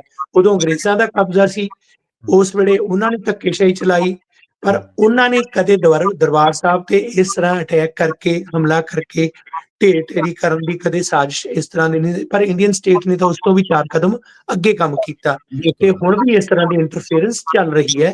ਪਰ ਬਲਵੰਤ ਸਿੰਘ ਖੁਰਦਪੁਰ ਵਰਗੇ ਉਦੋਂ ਲੀਡਰ ਸਨ ਜਿਹੜੇ ਕਿ ਟੱਕਰ ਦੇਣ ਲਈ ਤਿਆਰ ਸਨ। ਅੱਜ ਸਾਨੂੰ ਲੀਡਰਸ਼ਿਪ ਦੇ ਵਿੱਚ ਜਿਹੜੀ ਕਮਜ਼ੋਰੀ ਹੈ ਉਹ ਦੇਖਣ ਨੂੰ ਮਿਲ ਰਹੀ ਹੈ। ਤੇ ਮੈਂ ਇਹ ਕਹਿਣਾ ਹੁੰਦਾ ਵੀ ਗ੍ਰੰਥੀ ਹੋਣ ਤਾਂ ਭਾਈ ਬਲਵੰਤ ਸਿੰਘ ਜੀ ਵਰਗੇ, ਤੇ ਪ੍ਰਧਾਨ ਹੋਣ, ਸ਼੍ਰੋਮਣੀ ਕਮੇਟੀ ਦੇ ਪ੍ਰਧਾਨ ਹੋਣ ਤਾਂ ਭਾਈ ਭਾਗ ਸਿੰਘ ਜੀ ਵਰਗੇ। ਉਹ ਪ੍ਰਧਾਨ ਨਾ ਹੋਣ ਜਿਹੜੇ ਕਿ ਆਪਣੇ ਸਿਆਸੀ ਆਕਾਮਾਂ ਦੀਆਂ ਭਾਸ਼ਾਵਾਂ ਬੋਲਣ, ਉਹ ਬੋਲਣ ਜਿਨ੍ਹਾਂ ਦੇ ਅੰਦਰ ਉਹ ਦ੍ਰਿੜਤਾ ਹੋਵੇ ਜੋ ਭਾਈ ਭਾਗ ਸਿੰਘ ਜੀ ਵਰਗੇ ਯੋਧਿਆਂ ਦੇ ਅੰਦਰ ਸੀ। ਸਿਧਾਂਤ ਨੂੰ ਪਰਨਾਏ ਹੋਏ ਤੇ ਕੌਮ ਦੇ ਲਈ ਕੰਮ ਕਰਨ ਵਾਲੇ ਲੋਕ ਚਾਹੀਦੇ ਆ, ਨਾ ਕਿ ਕਿਸੇ ਸਿਆਸਤਦਾਨ ਦੇ ਇਸ਼ਾਰੇ ਤੇ ਚੱਲਣ ਵਾਲੇ ਲੋਕ, ਚਾਹੇ ਉਹ ਕਿਤੇ ਵੀ ਹੋਣ, ਕਿਸੇ ਵੀ ਸਿਸਟਮ ਦੇ ਵਿੱਚ ਹੋਣ। ਜਦੋਂ ਤੁਸੀਂ ਗੱਲ ਕਰ ਰਹੇ ਸੀ ਨਾ ਵੀ ਉਹਨਾਂ ਨੇ ਫਲਾਂ ਬੰਦਿਆਂ ਨਾਲ, ਮਾਈਕਲ ਅਡਵਾਇਰ ਦੇ ਨਾਲ, ਜਾਂ ਉਹਨੇ ਲਿਖਿਆ ਪੱਤਰ ਕਿ ਬਈ ਇਹ ਬੰਦੇ ਤੋਂ ਬਚ ਕੇ ਰਹੋ, ਮੈਂ ਤਾਂ ਸੋਚ ਰਿਹਾ ਸੀਗਾ ਵੀ ਕਿੰਨੇ ਬੰਦੇ, ਕਿਹੋ ਜਿਹੇ ਉਹਨਾਂ ਦੇ ਕਿੱਡੇ ਤਕੜੇ ਕਿਰਦਾਰ ਸੀਗੇ ਕਿ ਨਾ ਸਿਰਫ ਮਾਨਸਿਕ ਤੌਰ ਤੇ, ਸਿਧਾਂਤਕ ਤੌਰ ਤੇ ਵੀ ਉਹ ਪੂਰਾ ਪਰਪੱਕ ਸੀਗੇ ਕਿ ਸਾਡਾ ਸਿਧਾਂਤ ਕੀ ਕਹਿੰਦਾ, ਮਾਨਸਿਕ ਤੌਰ ਤੇ ਵੀ ਕੋਈ ਇਹ ਨਹੀਂ ਸੀਗਾ ਕਿ ਕੋਈ ਛਛੋਪੰਜ ਜਾਂ ਕੋਈ ਦਲਜਿੱਤੀ ਨਹੀਂ ਸੀਗੀ ਕਿ ਆਪਾਂ ਇੱਥੇ ਜਾ ਕੇ ਐਂ ਕਰ ਲਾਂਗੇ, ਜੇ ਐ ਨਾ ਹੋਇਆ ਫਿਰ ਆਪਾਂ ਐਂ ਕਰ ਲਾਂਗੇ, ਜਿਵੇਂ ਅੱਜ ਦੀ ਦੁਨੀਆ ਆਪਾਂ ਚੱਲਦੀ ਹੈ, ਆਪਸ਼ਨ ਲੈ ਕੇ ਚੱਲਣ ਵਾਲੇ। ਤੇ ਸਰੀਰਕ ਤੌਰ ਤੇ ਵੀ, ਕਿਉਂਕਿ ਉਹਨਾਂ ਨੂੰ ਫਾਂਸੀ ਦਿੱਤੀ ਗਈ, ਤੇ ਜਿਹੜਾ ਉਹ ਖਤ ਦੇ ਵਿੱਚ ਜਾਂ ਉਹ ਜ਼ਿਕਰ ਕਰਦਾ ਕਿ ਇਹੋ ਜਿਹੀ ਦਿੱਖ ਦੇ ਉਹ ਮਾਲਕ ਸੀਗੇ। ਸੋ ਹਰ ਤਰੀਕੇ ਦੇ ਨਾਲ, ਜਿਵੇਂ ਗੁਰੂ ਸਾਹਿਬ ਨੇ ਆਪਾਂ ਨੂੰ ਸਾਰਿਆਂ ਨੂੰ ਉਪਦੇਸ਼ ਦਿੱਤਾ ਕਿ ਤੁਸੀਂ ਰਾਜਨੀਤੀ ਵੀ ਕਰਨੀ ਹੈ, ਤੁਸੀਂ ਸ਼ਾਸਤਰ ਵੀ ਚੱਕਣਾ, ਤੁਸੀਂ ਮਾਨਸਿਕ ਤੌਰ ਤੇ ਵੀ ਤਿਆਰ ਰਹਿਣਾ। ਮਤਲਬ ਪੂਰੇ ਤਰੀਕੇ ਨਾਲ ਪੂਰੇ ਸੀਗੇ ਉਹ ਹਰ ਚੀਜ਼ ਦੇ ਵਿੱਚ। ਵੀ ਜਿੱਥੇ ਟਾਕ ਦੀ ਗੱਲ ਆਉਂਦੀ ਹੈ, ਟੇਬਲ ਟਾਕ ਦੀ, ਉੱਥੇ ਵੀ ਉਹਨਾਂ ਦੇ ਤਰਕਾਂ ਦਾ ਕਿਸੇ ਕੋਲ ਕੋਈ ਜਵਾਬ ਨਹੀਂ ਸੀ, ਤੇ ਜਦੋਂ ਫਿਰ ਸ਼ਹਾਦਤ ਦੀ ਗੱਲ ਆਉਂਦੀ ਆ, ਫਿਰ ਫਾਂਸੀ ਦੇ ਰੱਸਾ ਵੀ ਚੁੰਮਣ ਤੋਂ ਪੈਰ ਨਹੀਂ ਪਿਛਾਂਹ ਖਿੱਚੇ। ਬਿਲਕੁਲ, ਅਸਲ 'ਚ ਇਹਦਾ ਕਾਰਨ ਇੱਕ ਬੜਾ ਵੱਡਾ ਹੈ ਕਿ ਵਿਰਾਸਤ ਦੇ ਵਿੱਚ ਵੀ ਉਹਨਾਂ ਨੂੰ ਸਿੱਖੀ ਮਿਲੀ ਹੋਈ ਸੀ। ਠੀਕ ਹੈ, ਕੈਨੇਡਾ ਅਮਰੀਕਾ ਦੇ ਹਾਲਾਤ ਨੇ ਉਹਨਾਂ ਨੂੰ ਪ੍ਰਭਾਵਿਤ ਕੀਤਾ, ਪਰ ਇਹਦਾ ਮਤਲਬ ਇਹ ਨਹੀਂ ਸੀ ਕਿ ਉਹ ਪਹਿਲਾਂ ਤੋਂ ਸਿੱਖੀ ਨਾਲ ਨਹੀਂ ਸੀ ਜੁੜੇ। ਮੈਂ ਥੋੜਾ ਜਿਹਾ ਆਰੰਭ ਦੱਸ ਦਿਆਂ। ਇਹ ਖੁਰਦਪੁਰ ਪਿੰਡ ਜਿਹੜਾ ਕਿ ਜਲੰਧਰ ਜ਼ਿਲ੍ਹੇ ਦੇ ਵਿੱਚ ਹੈ, ਇੱਥੇ ਭਾਈ ਸਾਹਿਬ ਬੁੱਧ ਸਿੰਘ ਅਟਵਾਲ, ਉਸ ਪਰਿਵਾਰ ਦੇ ਵਿੱਚ 15 ਸਤੰਬਰ 1882 ਨੂੰ ਭਾਈ ਸਾਹਿਬ ਦਾ 1882 ਦੇ ਵਿੱਚ ਜਨਮ ਹੋਇਆ ਸੀ। ਤੇ ਸ਼ੁਰੂ ਦੇ ਵਿੱਚ ਹੀ ਇਹਨਾਂ ਦੀਆਂ ਰੁਚੀਆਂ ਜਿਹੜੀਆਂ ਧਾਰਮਿਕ ਸੀ, ਇਹਨਾਂ ਨੇ ਪੜ੍ਹਾਈ ਵੀ ਕੀਤੀ, ਫੌਜ 'ਚ ਨੌਕਰੀ ਵੀ ਕੀਤੀ, ਪਰ ਬਾਬਾ ਕਰਮ ਸਿੰਘ ਜੀ ਉਸ ਏਰੀਏ ਦੇ ਵਿੱਚ ਬੜੇ ਸਤਿਕਾਰਤ ਸ਼ਖਸੀਅਤ ਸਨ। ਉਹਨਾਂ ਤੋਂ ਪ੍ਰੇਰਨਾ ਲਈ ਤੇ ਫਿਰ ਉਹ ਧਾਰਮਿਕ ਬਿਰਤੀ ਵੱਲ ਆ ਗਏ। ਇਸੇ ਦੌਰਾਨ ਸਬੱਬ ਬਣਿਆ ਕੈਨੇਡਾ ਆਉਣ ਦਾ, 1906 ਦੇ ਵਿੱਚ ਆਏ, ਤੇ ਉਹ ਜਿਵੇਂ ਅੰਦਰ ਉਹਨਾਂ ਦੇ ਜਾਗ ਲੱਗੀ ਹੋਈ ਸੀ ਪਹਿਲਾਂ ਦੀ, ਇੱਥੇ ਆ ਕੇ ਉਹ ਜਦੋਂ ਖਾਲਸਾ ਦੀਵਾਨ ਸੁਸਾਇਟੀ ਬਣ ਰਹੀ ਸੀ ਤਾਂ ਉਹਦੇ ਵਿੱਚ ਸ਼ਾਮਲ ਹੋਏ। ਤੇ 28 ਜੂਨ 1908 ਨੂੰ ਉਹਨਾਂ ਨੇ ਅੰਮ੍ਰਿਤ ਛਕਿਆ, ਭਾਈ ਭਾਗ ਸਿੰਘ ਜੀ ਨੇ ਅੰਮ੍ਰਿਤ ਛਕਿਆ, ਹੋਰ ਸਾਰੇ ਜਿਹੜੇ ਸੀ ਇਹਨਾਂ ਨੇ ਅੰਮ੍ਰਿਤ ਛਕ ਕੇ ਗੁਰਸਿੱਖੀ ਦੇ ਵਿੱਚ ਪੂਰੀ ਪਰਪੱਕਤਾ ਦਿਖਾਈ। ਹੁਣ ਜਦੋਂ ਅਸੀਂ ਇੱਕ ਟਰਮ ਵਰਤਦੇ ਆ ਨਾ ਕਿ ਜਿਹੜੇ ਬਾਹਰਲੇ ਦੇਸ਼ਾਂ ਦੇ ਵਿੱਚੋਂ, ਇੱਥੋਂ ਕੈਨੇਡਾ ਅਮਰੀਕਾ ਤੋਂ ਜਿਹੜੇ ਗਏ, ਠੀਕ ਆ ਜੀ, ਉਹਨਾਂ ਨੂੰ ਸਿੱਖ ਕਹਿਣਾ ਠੀਕ ਨਹੀਂ, ਉਹ ਗਦਰੀ ਬਾਬੇ ਸਿੱਖ ਕਹਿ ਕੇ ਅਸੀਂ ਇਤਿਹਾਸ ਵਿਗਾੜ ਰਹੇ ਹਾਂ। ਸੰਭਲੋ, ਇੰਨਾ ਧੱਕਾ, ਇੰਨਾ ਧੱਕਾ। ਅੰਮ੍ਰਿਤਧਾਰੀ ਗੁਰਦੁਆਰੇ ਦਾ ਗ੍ਰੰਥੀ ਸਿੱਖ ਨਹੀਂ ਕਵਾਂਗੇ ਤਾਂ ਕੀ ਕਵਾਂਗੇ? ਬਿਲਕੁਲ ਸਹੀ ਹੈ। ਭਾਈ ਮੇਵਾ ਸਿੰਘ ਜਿਹਨੇ ਤਾਂ ਕਰਕੇ ਹਥਿਆਰ ਚੱਕਿਆ ਕਿ ਉਹਦੇ ਸਾਹਮਣੇ ਗੁਰੂ ਗ੍ਰੰਥ ਸਾਹਿਬ ਦੀ ਹਜ਼ੂਰੀ ਦੇ ਵਿੱਚ ਭਾਈ ਭਾਗ ਸਿੰਘ ਜੀ ਤੇ ਭਾਈ ਬਦਨ ਸਿੰਘ ਜੀ ਨੂੰ ਸ਼ਹੀਦ ਕਰ ਦਿੱਤਾ, ਗੋਲੀਆਂ ਮਾਰ ਕੇ ਗੁਰੂ ਸਾਹਿਬ ਦੇ ਬੇਹੁਰਮਤੀ ਕੀਤੀ। ਉਹ ਸਿੱਖੀ ਦਰਦ ਉਹਦੇ ਅੰਦਰ ਉਹ ਜਿਹੜਾ ਪੈਦਾ ਹੋਇਆ, ਜਿਹਨੂੰ ਜੱਜ ਨੂੰ ਉਹ ਕਹਿ ਰਿਹਾ ਕਿ ਜੇ ਤੁਹਾਡੀ ਚਰਚ 'ਚ ਇਸ ਤਰ੍ਹਾਂ ਹੁੰਦਾ ਤਾਂ ਤੁਸੀਂ ਕੀ ਕਰਦੇ? ਬਿਲਕੁਲ ਮੇਰੇ ਗੁਰੂ ਦੀ ਬੇਅਦਬੀ, ਤੇ ਤੁਸੀਂ ਕਹਿੰਦੇ ਹੋ ਉਹ ਗਦਰੀ ਬਾਬਿਆਂ ਨੂੰ ਸਿੱਖ ਨਾ ਕਹੋ। ਹੱਦ ਹੋ ਗਈ ਤੁਹਾਡੀ, ਏਦਾਂ ਧੱਕਾ। ਤੁਸੀਂ ਜਿਹੜਾ ਨਾਮ ਦੇ ਰਹੇ ਹੋ ਠੀਕ ਹੈ, ਅਸੀਂ ਕਹਿੰਦੇ ਪੱਛਮੀ ਪ੍ਰਭਾਵ ਉਹਨਾਂ ਤੇ ਪਏ ਗਦਰ ਲਹਿਰ ਦੇ ਉੱਪਰ, ਕੋਈ ਸ਼ੱਕ ਨਹੀਂ, ਬਾਹਰਲੇ ਫਲਸਫੇ ਵੀ ਪਏ। ਉਹਦੇ ਚ ਤੁਸੀਂ ਇਹ ਵੀ ਕਹੋ ਕਿ ਚਾਹੇ ਉਹ ਰੂਸ ਦੇ ਚਿੰਤਕ ਸੀ ਜਾਂ ਦੁਨੀਆ ਦੇ ਹੋਰ ਖੇਤਰਾਂ ਦੇ, ਕਿਉਂ ਨਾ, ਸਾਰੇ ਠੀਕ ਨੇ, ਪਰ ਉਹਨਾਂ ਜੜ੍ਹਾਂ ਦੇ ਵਿੱਚ ਅਸਲ ਦੇ ਵਿੱਚ ਜਿਹੜੀ ਸਿੰਚਾਈ ਕੀਤੀ ਗਈ ਨਾ, ਜਿਹੜਾ ਇਹ ਪਿਆ, ਉਹ ਸਾਰੇ ਦਾ ਸਾਰਾ ਸਿੱਖੀ ਦਾ ਸੀ। ਪਰ ਉਹਨਾਂ ਨੂੰ ਪ੍ਰਫੁੱਲਤ ਗੁਰੂ ਗ੍ਰੰਥ ਸਾਹਿਬ ਨੂੰ ਬਾਣੀ ਨੇ ਕੀਤਾ। ਇਹ ਜਦੋਂ ਇੱਕ ਆਖਰੀ ਘਟਨਾ ਜਦੋਂ ਹੋਈ ਨਾ, ਜਦੋਂ ਬੀਬੀ ਕਰਤਾਰ ਕੌਰ, ਉਹਨਾਂ ਨੂੰ ਪਤਾ ਲੱਗਿਆ ਕਿ ਭਾਈ ਸਾਹਿਬ ਨੂੰ ਫਾਂਸੀ ਦਿੱਤੀ ਜਾਣੀ ਹੈ, ਫਾਂਸੀ ਦਾ ਦਿਨ ਇੱਕ ਦਿਨ ਪਹਿਲਾਂ ਹੀ ਦੇ ਦਿੱਤੀ ਗਈ ਫਾਂਸੀ, 29 ਮਾਰਚ 1917 ਨੂੰ। ਇਹ ਜਦੋਂ ਗਏ ਨਾ, ਤੇ ਕਹਿੰਦੇ ਜੀ ਉਹਨਾਂ ਨਾਲ ਮੁਲਾਕਾਤ ਕਰਨੀ ਹੈ, ਕਹਿੰਦੇ ਜੀ ਉਹ ਤਾਂ ਫਾਂਸੀ ਉਹਨਾਂ ਨੂੰ ਦਿੱਤੀ ਜਾ ਚੁੱਕੀ। ਇੱਕ ਬਹੁਤ ਵੱਡੀ ਗੱਲ ਸੀ, ਇੱਕ ਸਦਮਾ ਸੀ, ਲੇਕਿਨ ਉਹ ਗੁਰੂ ਦੀ ਕਿਰਪਾ ਸੀ, ਉਹਨਾਂ ਦੇ ਅੰਦਰ ਚੜ੍ਹਦੀ ਕਲਾ ਸੀ। ਬੀਬੀ ਜੀ ਕਹਿੰਦੇ ਕਿ ਉਹਨਾਂ ਦੇ ਦਰਸ਼ਨ ਅਸੀਂ ਕਰਨੇ ਸੀ, ਉਹਨਾਂ ਦੀਆਂ ਵਸਤਾਂ ਜਿਹੜੀਆਂ ਸਾਨੂੰ ਦੋ, ਤੇ ਜਦੋਂ ਦਿੱਤਾ ਕਿ ਛੋਟੀ ਜਿਹੜਾ ਸਰੂਪ ਗੁਰੂ ਗ੍ਰੰਥ ਸਾਹਿਬ ਦਾ ਸੀ, ਉਹ ਉਹਨਾਂ ਦੇ ਕੋਲ ਹੁੰਦਾ ਸੀ। ਫਿਰ ਇੱਕ ਡਾਇਰੀ ਉਹਨਾਂ ਦੇ ਕੋਲ ਹੁੰਦੀ ਸੀ, ਜਿਹੜੀ ਡਾਇਰੀ ਦੇ ਉੱਪਰ ਇਹ ਲਿਖਿਆ ਹੋਇਆ ਸੀ, ਚੂੰ ਕਰ ਅਜ਼ਮਾ ਹੀਲਤੇ ਦਰਗੁਜਸ਼ਤ ਹਲਾਲ ਅਸਤ ਬੁਰਦਨ ਬਸਮਸ਼ੀਰ ਦਰ, ਕਿ ਜਦੋਂ ਫਿਰ ਉਪਾਮਾ ਦੀ ਹਾਰਦੀ ਹੈ ਤਦ ਜਾਇਜ਼ ਵਰਤੋਂ ਹਥਿਆਰ ਦੀ ਹੈ, ਜ਼ਫਰਨਾਮੇ ਦੇ ਵਿੱਚੋਂ। ਸੋ ਉਹ ਪੂਰਨ ਗੁਰਸਿੱਖ ਜਿਹੜੇ ਗਦਰੀ ਬਾਬੇ, ਉਹਨਾਂ ਨੂੰ ਅਸੀਂ ਗੁਰੂ ਦੀ ਪ੍ਰੇਰਨਾ ਤੋਂ ਵਾਂਝੇ ਕਰਾਰ ਦੇ ਦਈਏ, ਤਾਂ ਫਿਰ ਇਹ ਤਾਂ ਮਾੜੀ ਗੱਲ ਹੈ। ਕਿ ਠੀਕ ਹੈ, ਖੱਬੇ ਪੱਖੀ ਚਿੰਤਕਾਂ ਦਾ ਅਸੀਂ ਸਤਿਕਾਰ ਕਰਦੇ ਹਾਂ, ਤੁਹਾਡੇ ਕੈਲੀਫੋਰਨੀਆ ਅਮਰੀਕਾ ਚ ਸੁੱਖ ਨਾਲ ਬਹੁਤ ਨੇ ਇੱਥੇ, ਤੇ ਬੜਾ ਉਹਨਾਂ ਦੀਆਂ ਬਹੁਤ ਵੱਡੀਆਂ ਵੱਡੀਆਂ ਹੋਰ ਵੀ ਵਧਣ ਫੁੱਲਣ।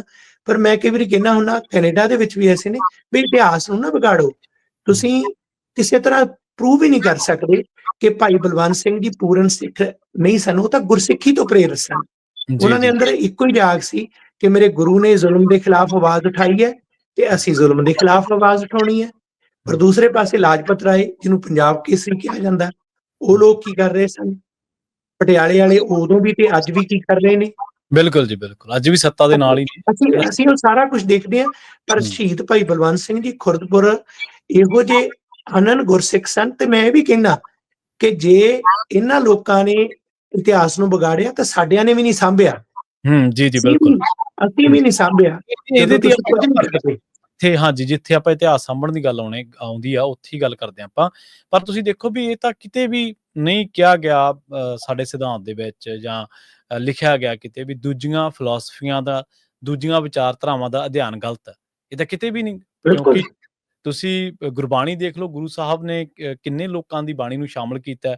ਉਹ ਕਹਿੰਦੇ ਕਿ ਜੇ ਤੁਹਾਡਾ ਥਾਟ ਇਹ ਹੈ ਵੀ ਤੁਸੀਂ ਅਕਾਲ ਪੁਰਖ ਨੂੰ ਮੰਨਦੇ ਆ ਤੇ ਉਹਨੂੰ ਹਾਜ਼ਰ ਨਾਜ਼ਰ ਸਮਝਦੇ ਆ, ਤਾਂ ਠੀਕ ਹੈ, ਤੁਸੀਂ ਤਰੀਕਾ ਕੋਈ ਵੀ ਹੋ ਸਕਦਾ, ਸ਼ਬਦ ਕੋਈ ਵੀ ਹੋ ਸਕਦਾ, ਪਰ ਉਹਨੂੰ ਮੰਨਣਾ ਤੇ ਉਹਦੀ ਉਪਾਸਨਾ ਕਰਨਾ ਜਾਂ ਉਹਨੂੰ ਹਾਜ਼ਰ ਨਾਜ਼ਰ ਜਾਣਨਾ ਹੀ ਇਹੀ ਕਾਫੀ ਹੈ।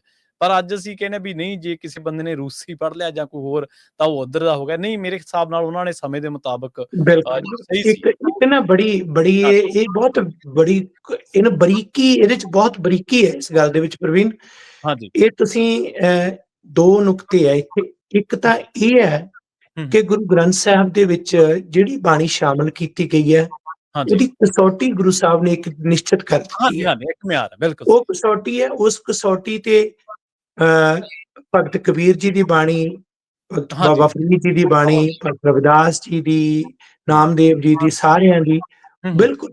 ਇਸ ਕਰਕੇ ਕੋਈ ਵੀ ਮਤਾਂ ਮਤੰਤਰਾਂ ਵਾਲੇ ਇੱਕ ਹੀ ਮੰਜ਼ਿਲ ਹੈ, ਨੰਬਰ 1। ਨੰਬਰ 2, ਜੋ ਪਖੰਡਵਾਦ, ਜੋ ਬ੍ਰਾਹਮਣੀ ਕਰਮਕਾਂਡ ਸੀ, ਉਸ ਦੇ ਖਿਲਾਫ ਉਹੀ ਭਗਤ ਨਾਮਦੇਵ ਜੀ ਕਹਿ ਰਹੇ ਨੇ, ਉਹੀ ਭਗਤ ਕਬੀਰ ਜੀ ਤੇ ਉਹੀ ਗੁਰੂ ਨਾਨਕ ਸਾਹਿਬ। ਇਹ ਗੱਲ ਹੋ ਗਈ।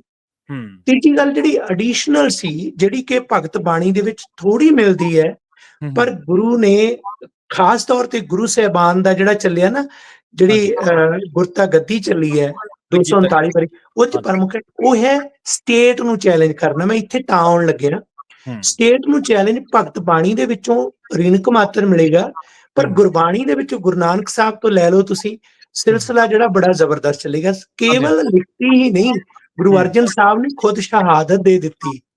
ਗੁਰੂ ਤੇਗ ਬਹਾਦਰ ਜੀ ਨੇ ਭੈ ਕਾਹੂ ਕੋ ਦੇਤ ਨੇ ਪੈ ਮਾਨਤਾਨ ਫਰਮਾਇਆ, ਤੇ ਖੁਦ ਜ਼ੁਲਮ ਦੇ ਖਿਲਾਫ ਸ਼ਹਾਦਤ ਦਿੱਤੀ। ਹੁਣ ਸਮੱਸਿਆ ਇਹ ਨਹੀਂ ਕਿ ਤੁਸੀਂ ਸਾਹਿਤ ਨਾ ਪੜੋ, ਸਿੱਖੀ ਤਾਂ ਕਹਿੰਦੀ ਹੈ ਕਿ ਸਾਰੇ ਸਿਧਾਂਤਾਂ ਨੂੰ ਵਿਚਾਰੋ। ਬਿਲਕੁਲ ਸਾਰਾ ਪੜੋ, ਪਰ ਇੱਥੇ ਪ੍ਰੋਬਲਮ ਕਿੱਥੇ ਆ ਰਹੀ ਹੈ ਕਿ ਜਦੋਂ ਤੁਸੀਂ ਉਸ ਚੀਜ਼ ਨੂੰ ਪੜ੍ਹ ਕੇ ਹਾਂਜੀ ਬੁਨਿਆਦ ਨੂੰ ਅੱਖੋਂ ਪਰੋਖੇ ਕਰਦੇ ਹੋ, ਹਾਂ ਤੁਸੀਂ ਇਸ ਨੂੰ ਇੱਕ ਜਿਹੜੇ ਬ੍ਰਾਂਚੇਸ ਆ ਜਾਂ ਪੱਤੇ ਆ ਉਹਨਾਂ ਨੂੰ ਤੁਸੀਂ ਜ਼ਿਕਰ ਕਰੋ। ਹੁਣ ਸਮੱਸਿਆ ਕੀ ਆ ਰਹੀ ਹੈ, ਇੱਕ ਸਿੱਖ ਚਿੰਤਕ ਕਹਿ ਕੇ ਸਾਡੇ ਸਾਹਿਤ ਸਭਾਵਾਂ ਦੇ ਵਿੱਚੋਂ ਹਾਂਜੀ ਉਹਨਾਂ ਬੰਦਿਆਂ ਨੂੰ ਮਨਫੀ ਕਰ ਦਿੱਤਾ ਜਾਂਦਾ, ਲਓ ਜੀ ਇਹ ਤਾਂ ਸਿੱਖੀ ਦੀ ਗੱਲ ਕਰਦੇ ਆ। ਇਹ ਬੰਦੇ ਜਿਹੜੇ ਹੈ ਇਹਨਾਂ ਦੀ ਵਿਚਾਰਧਾਰਾ ਤਾਂ ਕੇਵਲ ਗੁਰਬਾਣੀ ਤੇ ਕੇਂਦਰਿਤ ਹੈ। ਗੁਰਬਾਣੀ ਬਹੁਤ ਵੱਡੀ ਹੈ, ਸਹੀ ਸਹੀ ਗੁਰਬਾਣੀ ਤੇ ਕੇਂਦਰਿਤ ਹੋਣਾ ਕੋਈ ਛੋਟੀ ਗੱਲ ਨਹੀਂ। ਛੋਟੀ ਗੱਲ ਅਸੀਂ ਕਦੇ ਨਹੀਂ ਕਹਿੰਦੇ, ਮੈਂ ਉਹਨਾਂ ਲੇਖਕਾਂ ਦੇ ਨਾਲ ਹਮੇਸ਼ਾ ਮਿਲਦਾ ਬੈਠਦਾ ਜਿਹੜੇ ਪੱਛਮੀ ਸਾਹਿਤ ਦੇ ਵਿਦਵਾਨ ਨੇ, ਹਾਂਜੀ ਹਾਂਜੀ ਰਸੂਲ ਹਮਜ਼ਾ ਤੋਂ ਵਰਗੇ ਜਿਹੜੇ ਕਿ ਪਾਕਿਸਤਾਨ ਲਿਖਦੇ ਨੇ, ਉੱਥੋਂ ਦੇ ਹੀ ਨੇ, ਜਾਂ ਉਸ ਤੋਂ ਬਾਅਦ ਕਿੰਨੇ ਹੋਰ ਨੇ। ਪਰ ਜਦੋਂ ਅਸੀਂ ਉੱਥੇ ਦੂਸਰੇ ਪਾਸੇ ਇਹ ਦੇਖਦੇ ਹਾਂ ਕਿ ਸਿੱਖ ਚਿੰਤਕਾਂ ਪ੍ਰਤੀ ਇੱਕ ਖਾਸ ਕਿਸਮ ਦਾ ਜਿਹੜਾ ਉਹਨਾਂ ਦੇ ਅੰਦਰ ਇੱਕ ਸੰਕੀਰਨਤਾ ਆ ਜਾਂਦੀ ਹੈ ਨਾ। ਹੁਣ ਤੁਸੀਂ ਜਿਹੜੇ ਥਾਂ ਤੇ ਬੈਠੇ ਹੋ, ਸਟਾਕਟਨ ਗੁਰਦੁਆਰਾ ਸਾਹਿਬ, ਉੱਥੇ ਕਿੰਨੇ ਹਾਂਜੀ ਸੋਹਣੇ ਜਿਹੜੇ ਇਤਿਹਾਸ ਦੇ ਪੰਨੇ ਨੇ, ਜਦੋਂ ਵੀ ਹਰ ਵਾਰੀ ਆਈਦਾ ਤੇ ਆ ਕੇ ਉੱਥੇ ਦੇਖੀਦਾ, ਮਨ ਗਦਗਦ ਕਰ ਉੱਠਦਾ। ਹੁਣ ਇਸ ਗੱਲ ਨੂੰ ਇਸ ਤਰ੍ਹਾਂ ਪੇਸ਼ ਕੀਤਾ ਜਾਣਾ ਜੀ, ਦੇਖੋ ਇਹ ਤਾਂ ਸਿੱਖ ਸਿਧਾਂਤ ਦਾ ਰੰਗਤ ਦੇ ਰਹੇ ਨੇ, ਰੰਗਤ ਨਹੀਂ ਦੇਣੀ, ਉਹ ਤਾਂ ਗੁਰਦੁਆਰਾ ਹੈ ਹੀ, ਉੱਥੋਂ ਸਿੱਖ ਸਿਧਾਂਤ ਮਿਲਣਾ, ਉੱਥੇ ਹੀ ਹੈ ਬਾਕੀਆਂ ਨੂੰ ਵੀ ਜੀਆਂ ਨੂੰ। ਹਾਂ, ਜੋ ਬਿਲਕੁਲ ਆਉਂਦਾ ਭਾਈ ਬਲਵੰਤ ਸਿੰਘ ਜੀ ਵਰਗੀ ਐਗਜ਼ਾਮਪਲ ਲੱਭਣੀ ਔਖੀ ਹੈ ਕਿ ਉਹਨਾਂ ਨੇ ਜਦੋਂ ਪਰਿਵਾਰਾਂ ਲਈ ਕੇਸ ਲੜਿਆ, ਉਹ ਸਿੱਖਾਂ ਲਈ ਨਹੀਂ ਲੜਿਆ, ਨਹੀਂ ਸਾਰਿਆਂ ਉਹ ਸਾਰਿਆਂ ਲਈ ਲੜਿਆ, ਮੁਸਲਮਾਨ ਵੀ ਸਨ, ਹਿੰਦੂ ਵੀ ਸਨ। ਜਦੋਂ ਪਰਿਵਾਰਾਂ ਤੋਂ ਬਾਅਦ ਬੱਚੇ ਪੈਦਾ ਹੋਏ, ਰਸਤੇ ਖੁੱਲੇ, ਈਵਨ ਜਦੋਂ ਕੈਨੇਡਾ ਦੀ ਧਰਤੀ ਤੇ ਉਸ ਵੇਲੇ ਕਿਸੇ ਇਨਸਾਨ ਨੂੰ ਸੰਸਕਾਰ ਦਾ ਮੌਕਾ ਨਹੀਂ ਸੀ ਦਿੱਤਾ ਜਾਂਦਾ, ਲੁੱਕ ਕੇ ਸੰਸਕਾਰ ਕਰਦੇ ਸੀ ਕਿ ਇਸ ਤਰ੍ਹਾਂ ਜੇਕਰ ਇਹ ਕੰਮ ਕਰਦੇ ਆ ਇਹ ਖਤਰਨਾਕ ਹੈ। ਪਹਿਲੀ ਵਾਰ ਜਿਹੜਾ ਸ਼ਮਸ਼ਾਨ ਘਾਟ ਜਾਂ ਪ੍ਰਬੰਧ ਕਰਨ ਦੇ ਵਾਸਤੇ ਉਪਰਾਲਾ ਕੀਤਾ ਇਹਨਾਂ ਯੋਧਿਆਂ ਨੇ ਕੀਤਾ, ਉਹ ਕੇਵਲ ਸਿੱਖਾਂ ਲਈ ਨਹੀਂ ਸੀ। ਈਵਨ ਦੇਸ਼ ਦੀ ਆਜ਼ਾਦੀ ਲਈ ਜਦੋਂ ਲੜਾਈ ਕੀਤੀ, ਉਹ ਕੇਵਲ ਸਿੱਖਾਂ ਲਈ ਨਹੀਂ, ਪਰ 99% ਦੀ ਜਿਹੜੀ ਉਹਨਾਂ ਦੀਆਂ ਕੁਰਬਾਨੀਆਂ ਇਸ ਪੱਖੋਂ ਨੇ। ਸੋ ਬਹੁਤ ਪਿਆਰੀ ਗੱਲ ਹੈ ਤੁਹਾਡੀ ਕਿ ਸਾਰਿਆਂ ਨੂੰ ਜੀ ਆਇਆਂ ਨੂੰ, ਪਰ ਆਪਣੀਆਂ ਜੜ੍ਹਾਂ ਨੂੰ ਅਸੀਂ ਜੇ ਛੱਡ ਦਿੰਦੇ ਹਾਂ ਨਾ ਤਾਂ ਫਿਰ ਗਲਤ ਹੈ। ਅਸੀਂ ਉਹਨਾਂ ਤੇ ਇੱਥੇ ਸਮਝੌਤਾ ਨਹੀਂ ਹੋ ਸਕਦਾ ਕਿ ਜੇ ਕੋਈ ਗੁਰੂ ਸਾਹਿਬ ਦੇ ਮੁਕਾਬਲਤ ਨੇ ਇਹ ਕਹਿ ਦੇਵੇ ਕਿ ਇਹਨਾਂ ਦੇ ਫੇਫੜਿਆਂ ਨੂੰ ਆਕਸੀਜਨ ਕਿਸੇ ਨੇ ਹੋਰ ਨੇ ਦਿੱਤੀ, ਨਹੀਂ, ਇਹ ਆਕਸੀਜਨ ਤਾਂ ਗੁਰੂ ਸਾਹਿਬ ਨੇ ਦਿੱਤੀ ਹੈ। ਹਾਂ, ਇਹਨਾਂ ਨੇ ਸਾਰਿਆਂ ਨੂੰ ਜੀ ਆਇਆਂ ਨੂੰ ਕਿਹਾ, ਇਹ ਬਹੁਤ ਬਰੀਕ ਇੱਕ ਜਿਹੜਾ ਸਮਝਣ ਵਾਲੀ ਗੱਲ ਹੈ। ਹਾਂਜੀ ਬਿਲਕੁਲ, ਮੇਰਾ ਜਿਹੜਾ ਕਹਿਣ ਤੋਂ ਭਾਵ ਸੀਗਾ, ਮੇਰਾ ਮਤਲਬ ਹੀ ਇਹ ਸੀਗਾ ਵੀ ਜੇ ਕਿਸੇ ਨੇ ਕਿਸੇ ਹੋਰ ਫਿਲਾਸਫੀ ਦਾ ਅਧਿਐਨ ਕੀਤਾ ਹੈ, ਉਹਨੂੰ ਵਾਚਿਆ, ਤੇ ਇਹਦਾ ਮਤਲਬ ਇਹ ਨਹੀਂਗਾ ਕਿ ਉਹ ਉਹਦੇ ਚੋਂ ਹੋ ਗਿਆ, ਹੈ ਤਾਂ ਉਹੀ ਜਿਹੜਾ ਉਹਦਾ ਮੂਲ ਹੈ। ਅਸੀਂ ਮੂਲ ਨਾਲੋਂ ਤੋੜ ਕੇ ਨਹੀਂ ਉਹ ਬੰਦੇ ਨੂੰ ਦੇਖ ਸਕਦੇ। ਹਾਂ, ਉਹਦੀ ਜਾਣਕਾਰੀ ਦਾ ਦਾਇਰਾ ਵਿਸ਼ਾਲ ਹੈ ਕਿ ਉਹਦੀ ਦਿਮਾਗੀ ਸਮਰੱਥਾ ਇੰਨੀ ਹੈ ਕਿ ਉਹਨੇ ਸਮਝਿਆ ਸਾਰੇ ਕਾਸੇ ਨੂੰ। ਤੇ ਜਿਵੇਂ ਤੁਸੀਂ ਇਤਿਹਾਸ ਸਾਂਭਣ ਦੀ ਗੱਲ ਕੀਤੀ ਸੀ ਡਾਕਟਰ ਸਾਹਿਬ, ਕਿ ਅਸੀਂ ਸਾਂਭਿਆ ਨੀਗਾ ਸਾਡੇ ਏਡੇ ਵੱਡੇ ਯੋਧਿਆਂ ਨੂੰ, ਕਿ ਅੱਜ ਸਾਡੀਆਂ ਜਿਹੜੀਆਂ ਵੀ ਧਾਰਮਿਕ ਸੰਸਥਾਵਾਂ ਨੇ ਉਹਨਾਂ ਨੇ ਯਾਦ ਕੀਤਾ ਇਹਨਾਂ ਨੂੰ, ਜਾਂ ਉਹਨਾਂ ਨੇ ਯਾਦ ਦੇ ਰੂਪ ਦੇ ਵਿੱਚ ਜਾਂ ਕੋਈ ਯਾਦ ਸਾਂਝੀ ਕੀਤੀ, ਜਾਂ ਕੋਈ ਸ਼ਰਧਾਂਜਲੀ ਭੇਂਟ ਕੀਤੀ, ਜਾਂ ਕੋਈ ਸਮਾਗਮ ਕੀਤਾ ਇਹਨਾਂ ਦੀ ਯਾਦ ਦੇ ਵਿੱਚ? ਪਹਿਲੀ ਗੱਲ ਤਾਂ ਇੱਕ ਸਾਡੇ ਦਰਸ਼ਕਾਂ ਨੂੰ ਹੁਣ ਤੱਕ ਇਹ ਗੱਲ ਸਪਸ਼ਟ ਹੋ ਗਈ ਹੋਵੇਗੀ ਕਿ ਭਾਈ ਬਲਵੰਤ ਸਿੰਘ ਖੁਰਦਪੁਰ ਕਿੱਡੇ ਵੱਡੇ ਕੱਦ ਵਾਲੇ ਸ਼ਖਸ ਹਨ। ਬਿਲਕੁਲ ਜੀ, ਕੋਈ ਸ਼ੰਕਾ ਮੈਂ ਨਹੀਂ। ਦੁਹਰਾਉਣਾ, ਕੈਨੇਡਾ ਦੇ ਵਿੱਚ ਪਹਿਲਾ ਗੁਰਦੁਆਰਾ ਸਥਾਪਿਤ ਕਰਨਾ, ਹਾਂਜੀ, ਕੈਨੇਡਾ ਦੇ ਵਿੱਚ ਹੌਂਡਰਸ ਕੱਢ ਕੇ ਸਾਡੇ ਦੇਸ਼ ਵਾਸੀਆਂ ਨੂੰ ਕੱਢਣ ਤੋਂ ਬਚਾਉਣਾ, ਪਰਿਵਾਰਾਂ ਲਈ ਰਸਤੇ ਖੋਲਣੇ, ਵਫਦ ਲੈ ਕੇ ਲੰਡਨ, ਭਾਰਤ ਤੇ ਓਟਵਾ ਜਿਹੜੇ ਬਕਾਇਦਾ ਆਵਾਜ਼ ਉਠਾਉਣੀ।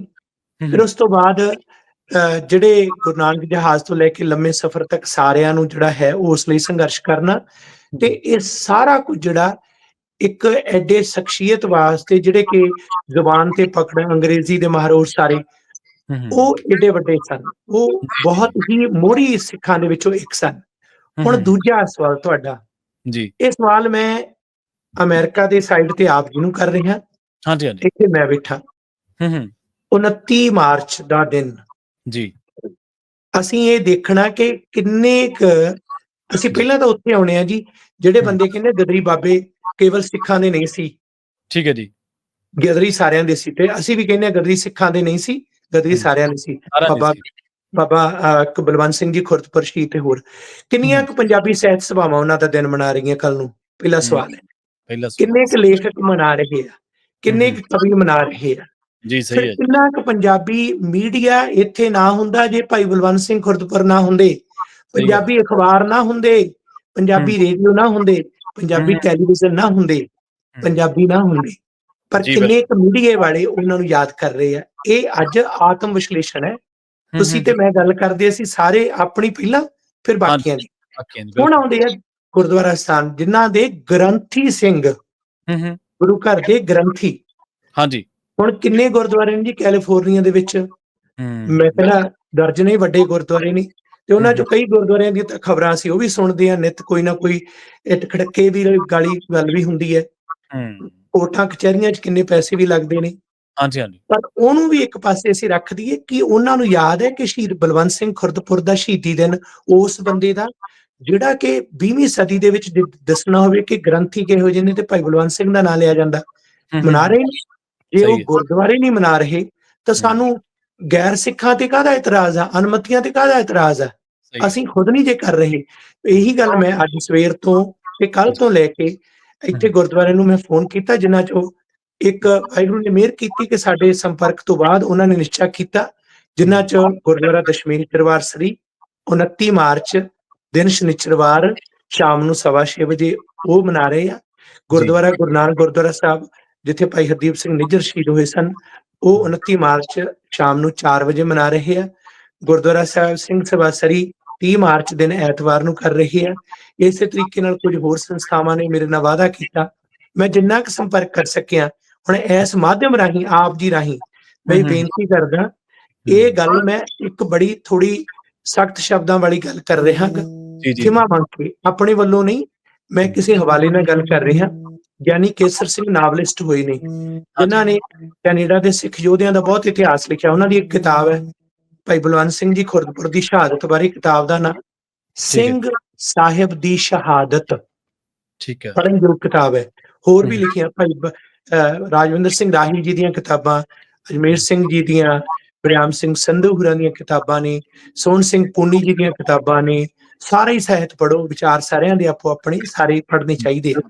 ਪਰ ਉਹਨਾਂ ਨੇ ਇੱਕ ਗੱਲ ਕਹੀ ਸੀ, ਇੱਕ ਵਾਰ ਉਹ ਗੁਰਦੁਆਰਾ ਸਾਹਿਬ ਗਏ, ਇਸੇ ਤਰ੍ਹਾਂ ਸ਼ਹੀਦੀ ਦਿਨ ਸੀ ਕਿਸੇ ਯੋਧੇ ਦਾ, ਮੈਂ ਵਿਸਥਾਰ ਚ ਨਹੀਂ ਜਾਂਦਾ, ਸੰਖੇਪ ਟੂਕ ਮਾਤਰ ਗੱਲ ਕਰਦਾ। ਹਾਂਜੀ, ਹਾਂਜੀ। ਤੇ ਉਹ ਜਾ ਕੇ ਸੈਕਟਰੀ ਨੂੰ ਕਹਿੰਦੇ ਵੀ ਭਾਈ ਉਹਨਾਂ ਯੋਧਿਆਂ ਨੂੰ ਵੀ ਯਾਦ ਕਰ ਲੈਣਾ ਸੀ, ਕਹਿੰਦੇ ਜਿਨ੍ਹਾਂ ਦਾ ਸ਼ਹੀਦੀ ਦਿਨ ਆ। ਉਹ ਕਹਿੰਦੇ ਜੀ ਕੌਣ ਆ ਜੀ? ਉਹਨਾਂ ਨੂੰ ਪਤਾ ਨਹੀਂ ਸੀ ਬਿਲਕੁਲ ਹੂੰ। ਹੀ। ਕਹਿੰਦੇ ਸ਼ਾਬਾਸ਼ ਏ, ਤੈਨੂੰ ਪਤਾ ਨਹੀਂ ਅੱਜ ਸਹੀ ਹੈ। ਫਲਾਂ ਯੋਧੇ ਦਾ ਸ਼ਹੀਦੀ ਦਿਨ ਆ? ਹੂੰ। ਕਹਿੰਦਾ ਅੱਛਾ ਜੀ। ਕਹਿੰਦਾ ਉਹ ਕੌਣ ਸੀ? ਹੂੰ। ਤੇ ਇਹ ਗੱਲ ਸੁਣਦੇ ਆ ਹੋਊਗੀ ਭਾਈ ਸਾਡੀ। ਕੇਸਰ ਸਿੰਘ ਨਾਵਲਿਸਟ ਨੇ ਕਿਹਾ, ਹੂੰ। ਉਹ ਸ਼ਬਦ ਉਹਨਾਂ ਦੇ ਨਹੀਂ ਮੈਂ ਵਰਤ ਰਿਹਾ ਕਿਉਂਕਿ ਬਹੁਤ ਸਖਤ ਸ਼ਬਦ ਵਰਤੇ ਉਹ ਹੂੰ, ਹੂੰ, ਉਹਨਾਂ ਨੇ, ਹੂੰ। ਪਰ ਉਹ ਕਹਿੰਦੇ ਉਹ ਤੇਰਾ ਪਿਓ ਸੀ ਜਿਹਦੇ ਸਹੀ ਹੈ। ਕਰਕੇ ਤੂੰ ਇੱਥੇ ਬੈਠਾ ਸੀ। ਹੁਣ ਹੂੰ। ਅਸੀਂ ਇਹ ਗੱਲ ਸੋਚੀਏ ਕਿ ਜਿਨ੍ਹਾਂ ਕਰਕੇ ਸੰਸਥਾਵਾਂ ਨੇ ਨਾ, ਇਹ ਉਹ ਸਨ। ਤੇ ਹੂੰ। ਹੁਣ ਕੀ ਅਸੀਂ 29-30 ਮਾਰਚ ਦਾ ਵੀਕਐਂਡ ਸ਼ਹੀਦ ਬਲਵੰਤ ਸਿੰਘ ਖੁਰਦਪੁਰ ਜੀ ਨੂੰ ਸਮਰਪਿਤ ਕਰ ਰਹੇ ਹਾਂ। ਉਹਨਾਂ ਦਾ ਜਿਹੜਾ ਇਤਿਹਾਸ ਸਾਂਝਾ ਕੀਤਾ ਉਹਨੂੰ ਯਾਦ ਕਰ ਰਹੇ ਹਾਂ। ਜਿਨ੍ਹਾਂ ਹੂੰ। ਯੋਧਿਆਂ ਦੀਆਂ, ਸ਼ੇਰਾਂ ਦੀਆਂ ਮਾਰਾਂ ਤੇ ਗਿੱਦੜਾਂ ਦੀਆਂ ਖਲੋਲਾਂ ਅੱਜ ਸਹੀ ਇੰਡੀਆ 'ਚ ਹੋ ਰਹੀਆਂ ਨੇ। ਅੱਜ ਹੂੰ। ਅਮਿਤ ਸ਼ਾਹ ਗ੍ਰਹਿ ਮੰਤਰੀ ਕੀ ਕਹਿ ਰਿਹਾ ਕਿ ਲਓ ਜੀ, ਅਸੀਂ ਫਲਾਂ ਬੰਦਿਆਂ ਨੂੰ ਅਸਾਮ ਦੇ ਵਿੱਚ ਗੁਰੂ ਗ੍ਰੰਥ ਸਾਹਿਬ ਦਾ ਪਾਠ ਕਰਨ ਲਾ ਦਿੱਤਾ। ਉਹ ਹੂੰ। ਭਲਿਆ ਲੋਕਾ, ਬਲਵੰਤ ਸਿੰਘ ਖੁਰਦਪੁਰ ਜਦੋਂ ਇੱਥੋਂ ਸਨ ਫਰਾਂਸਿਸਕੋ ਗਏ ਜਨਵਰੀ 1915, ਅਮਰੀਕਾ ਰੁਕੇ ਆ ਕੇ ਕੈਲੀਫੋਰਨੀਆ 'ਚ, ਜੀ, ਜੀ। ਕੈਨੇਡਾ ਤੋਂ ਆ ਕੇ ਹੂੰ। ਇੱਥੋਂ ਜਹਾਜ਼ ਤੇ ਸਵਾਰ ਹੋਏ। ਜਨਵਰੀ 1915 ਨੂੰ ਮਾਰਚ ਦੇ ਵਿੱਚ ਜਾ ਕੇ 1915 ਦੇ ਵਿੱਚ ਬੈਂਕਾਕ ਪਹੁੰਚੇ, ਜਿੱਥੇ ਕਿ ਗ੍ਰਿਫਤਾਰ ਕਰ ਲਏ ਗਏ। ਹੂੰ, ਹੂੰ, ਹੂੰ। ਉੱਥੋਂ ਪਹਿਲਾਂ ਉਹਨਾਂ ਨੂੰ ਕਲਕੱਤੇ ਰੱਖਿਆ ਗਿਆ, ਅਲੀਗੜ੍ਹ ਜੇਲ੍ਹ ਦੇ ਵਿੱਚ ਰੱਖਿਆ ਗਿਆ। ਉੱਥੇ ਗੁਰੂ ਗ੍ਰੰਥ ਸਾਹਿਬ ਦਾ ਪਾਠ, ਹੂੰ। ਗੁਰਬਾਣੀ ਦਾ ਪਾਠ, ਸਹੀ। ਬਾਣੀ ਦੀ ਪ੍ਰੇਰਨਾ। ਉਸ ਤੋਂ ਬਾਅਦ ਉਹਨਾਂ ਨੂੰ ਲਾਹੌਰ ਦੇ ਵਿੱਚ ਜੇਲ੍ਹ 'ਚ ਰੱਖਿਆ ਗਿਆ, ਉੱਥੇ ਗੁਰੂ ਗ੍ਰੰਥ ਸਾਹਿਬ ਦਾ ਪਾਠ, ਉੱਥੇ ਬਾਣੀ ਦੀ ਪ੍ਰੇਰਨਾ। ਉਸ ਸਮੇਂ ਇੱਕ ਇਤਿਹਾਸਕ ਹਵਾਲਾ ਕਰਤਾਰ ਸਿੰਘ ਝੱਬਰ ਦਾ, ਇਹ ਇਤਿਹਾਸਕ ਰੈਫਰੈਂਸ ਮੈਂ ਆਪ ਜੀ ਨੂੰ ਦੇ ਰਿਹਾ ਕਿ ਜੇਲ੍ਹ ਦੇ ਵਿੱਚ ਅਕਾਲ ਕੋਠੜੀ ਵਿੱਚ ਜਥੇਦਾਰ ਕਰਤਾਰ ਸਿੰਘ ਝੱਬਰ ਬੈਠੇ ਸਨ ਤੇ ਉਹ ਸਵੇਰੇ ਉੱਠ ਕੇ ਗੁਰਬਾਣੀ ਪਾਠ ਕਰਦੇ ਸਨ। ਨਾਲ ਦੇ ਕਮਰੇ ਦੇ ਵਿੱਚੋਂ ਆਵਾਜ਼ ਉਸ ਵੇਲੇ ਰੋਣ ਦੀ ਆਉਂਦੀ ਸੀ। ਹੂੰ। ਇਹ ਉਹਨਾਂ ਦੇ ਪਰਿਵਾਰ ਦੀ ਚੌਥੀ ਪੀੜ੍ਹੀ ਨੇ ਇਤਿਹਾਸਕ ਤੌਰ ਤੇ ਹਵਾਲੇ ਨਾਲ ਗੱਲ ਕੀਤੀ ਹੈ ਉਹਨਾਂ ਦੀ ਜੀਵਨੀ ਦੇ ਵਿੱਚ। ਕਹਿੰਦੇ ਉਹਨਾਂ ਨੇ ਸਵੇਰੇ ਇਹ ਗੱਲ ਕਹਿਣੀ ਕਿ ਅਸੀਂ ਪਾਠ ਕਰਦੇ ਹਾਂ ਤੇ ਬੰਦਾ ਰੋ ਰਿਹਾ, ਰਾਤ ਸਵੇਰ ਨੂੰ ਵੀ ਰੋਈ ਜਾਂਦਾ, ਰਾਤ ਨੂੰ ਰਹਿਰਾਸ ਦਾ ਪਾਠ ਹੁੰਦਾ ਉਦੋਂ ਰੋਂਦਾ। ਇਹ ਕੌਣ ਹੈ? ਕੌਣ ਬੰਦਾ? ਕੀ ਗੱਲ ਹੋ ਰਹੀ ਹੈ? ਇਹ ਗੱਲ ਜਦੋਂ ਇਸ ਤਰ੍ਹਾਂ ਦੀ ਹੋਈ ਤੇ ਉਹਨਾਂ ਨੇ ਉਹਨੂੰ ਪੁੱਛਿਆ, ਕਹਿੰਦੇ ਭਾਈ ਜਦੋਂ ਪਾਠ ਕਰੀਦਾ ਗੁਰਬਾਣੀ ਦਾ ਤੇ ਤੂੰ ਰੋਣਾ ਕੌਣ ਆ? ਤੂੰ ਹੈ ਕੌਣ ਆ? ਕਹਿੰਦਾ ਜੀ ਮੈਂ ਗਲਤੀ ਨਾਲ ਆ ਗਿਆ ਜੇਲ੍ਹ 'ਚ ਤੇ ਮੈਂ ਕਹਿੰਦਾ ਮੈਨੂੰ ਕਦੇ ਮਾਫੀ ਮਿਲ ਜੇ ਤੇ ਮੈਂ ਬਾਹਰ ਨਿਕਲਣਾ। ਤੇ ਉਹ ਕੌਣ ਸੀ? ਸਾਵਰਕਰ ਸੀ। ਉਹ ਸਾਵਰਕਰ, ਸਹੀ ਜਿਹੜੇ ਸੀ। ਸਾਵਰਕਰ ਦੇ ਚੇਲੇ ਤਾਂ ਕਹਿ ਸਕਦੇ ਆ ਕਿ ਅਸੀਂ ਪਾਠ ਕਰਨ ਲਾਤਾ, ਪਰ ਇਹ ਤਾਂ ਚਾਹੇ ਚੱਕੀਆਂ ਪੀਂਦੇ ਸੀ ਮੁਗਲਾਂ ਦੀਆਂ, ਚਾਹੇ ਉਸ ਵੇਲੇ ਅੰਗਰੇਜ਼ਾਂ ਦੇ ਜ਼ੁਲਮ ਦੇ ਨਾਲ ਟੱਕਰਾ ਲੈ ਰਹੇ ਸੀ, ਤੇ ਚਾਹੇ ਅੱਜ ਦੇ ਸਮੇਂ ਆ। ਇਹ ਗੁਰੂ ਗ੍ਰੰਥ ਸਾਹਿਬ ਦਾ ਪਾਠ ਹੀ ਕਰਦੇ ਆ। ਭਾਈ ਬਲਵੰਤ ਸਿੰਘ ਖੁਰਦਪੁਰ, ਜਦੋਂ ਉਹਨਾਂ ਨੂੰ ਫਾਂਸੀ ਦਾ ਹੁਕਮ ਸੁਣਾਇਆ ਗਿਆ ਨਾ, ਉਸ ਵੇਲੇ ਅੰਗਰੇਜ਼ਾਂ ਨੇ ਕਿਹਾ, ਤੇ ਉਸ ਵੇਲੇ ਉਹਨਾਂ ਨੇ ਕਿਹਾ ਕਿ ਮੈਂ ਮੌਤ ਦਾ ਭੈ ਮੇਰਾ ਖਤਮ ਹੋ ਚੁੱਕਿਆ, ਮੈਂ ਤਾਂ ਇੱਕ ਗੁਰੂ ਦਾ ਸਿੱਖ ਹਾਂ ਜਿਹਦਾ ਇਹ ਕਿਸੇ ਵੀ ਜ਼ੁਲਮ ਦੇ ਨਾਲ ਸਮਝੌਤਾ ਹੋ ਨਹੀਂ ਸਕਦਾ, ਮੈਂ ਸ਼ਹਾਦਤ ਦੇਣੀ ਮਨਜ਼ੂਰ ਕਰਾਂਗਾ।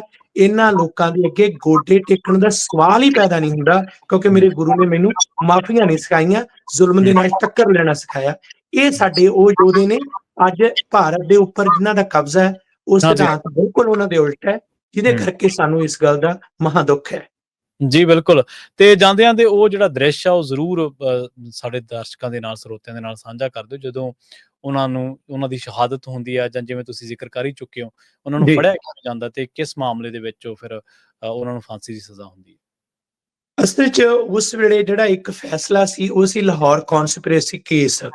ਠੀਕ ਹੈ ਜੀ। ਇਹ ਕੇਸ ਜਿਹੜਾ ਕਿ ਉਹਨਾਂ ਤੇ ਚਲਾਇਆ ਗਿਆ, ਇਸ ਦੇ ਵਿੱਚ ਇਹਨੂੰ ਲਾਹੌਰ ਸੈਕੰਡ ਸਪਲੀਮੈਂਟਰੀ ਸਾਜ਼ਿਸ਼ ਦਾ ਮੁਕੱਦਮਾ ਕਿਹਾ ਜਾਂਦਾ, ਜਿਹਦੇ 'ਚ ਇਹਨਾਂ ਦੇ ਖਿਲਾਫ ਜਿਹੜੀਆਂ ਗਵਾਹੀਆਂ ਹੋਈਆਂ ਕਿ ਕੈਨੇਡਾ ਦੇ ਵਿੱਚ ਇਹ ਬੈਠ ਕੇ ਇੰਡੀਅਨ ਹਕੂਮਤ ਦਾ, ਬ੍ਰਿਟਿਸ਼ ਹਕੂਮਤ ਦਾ ਤਖਤਾ ਪਲਟਣ ਦੀ ਸਾਜ਼ਿਸ਼ ਰਚਣ ਵਾਲੇ ਮੁੱਖ ਲੀਡਰ ਨੇ, ਇਹਨਾਂ ਦੀ ਅਗਵਾਈ ਦੇ ਵਿੱਚ ਇਹ ਸਾਰਾ ਕੁਝ ਹੋ ਰਿਹਾ।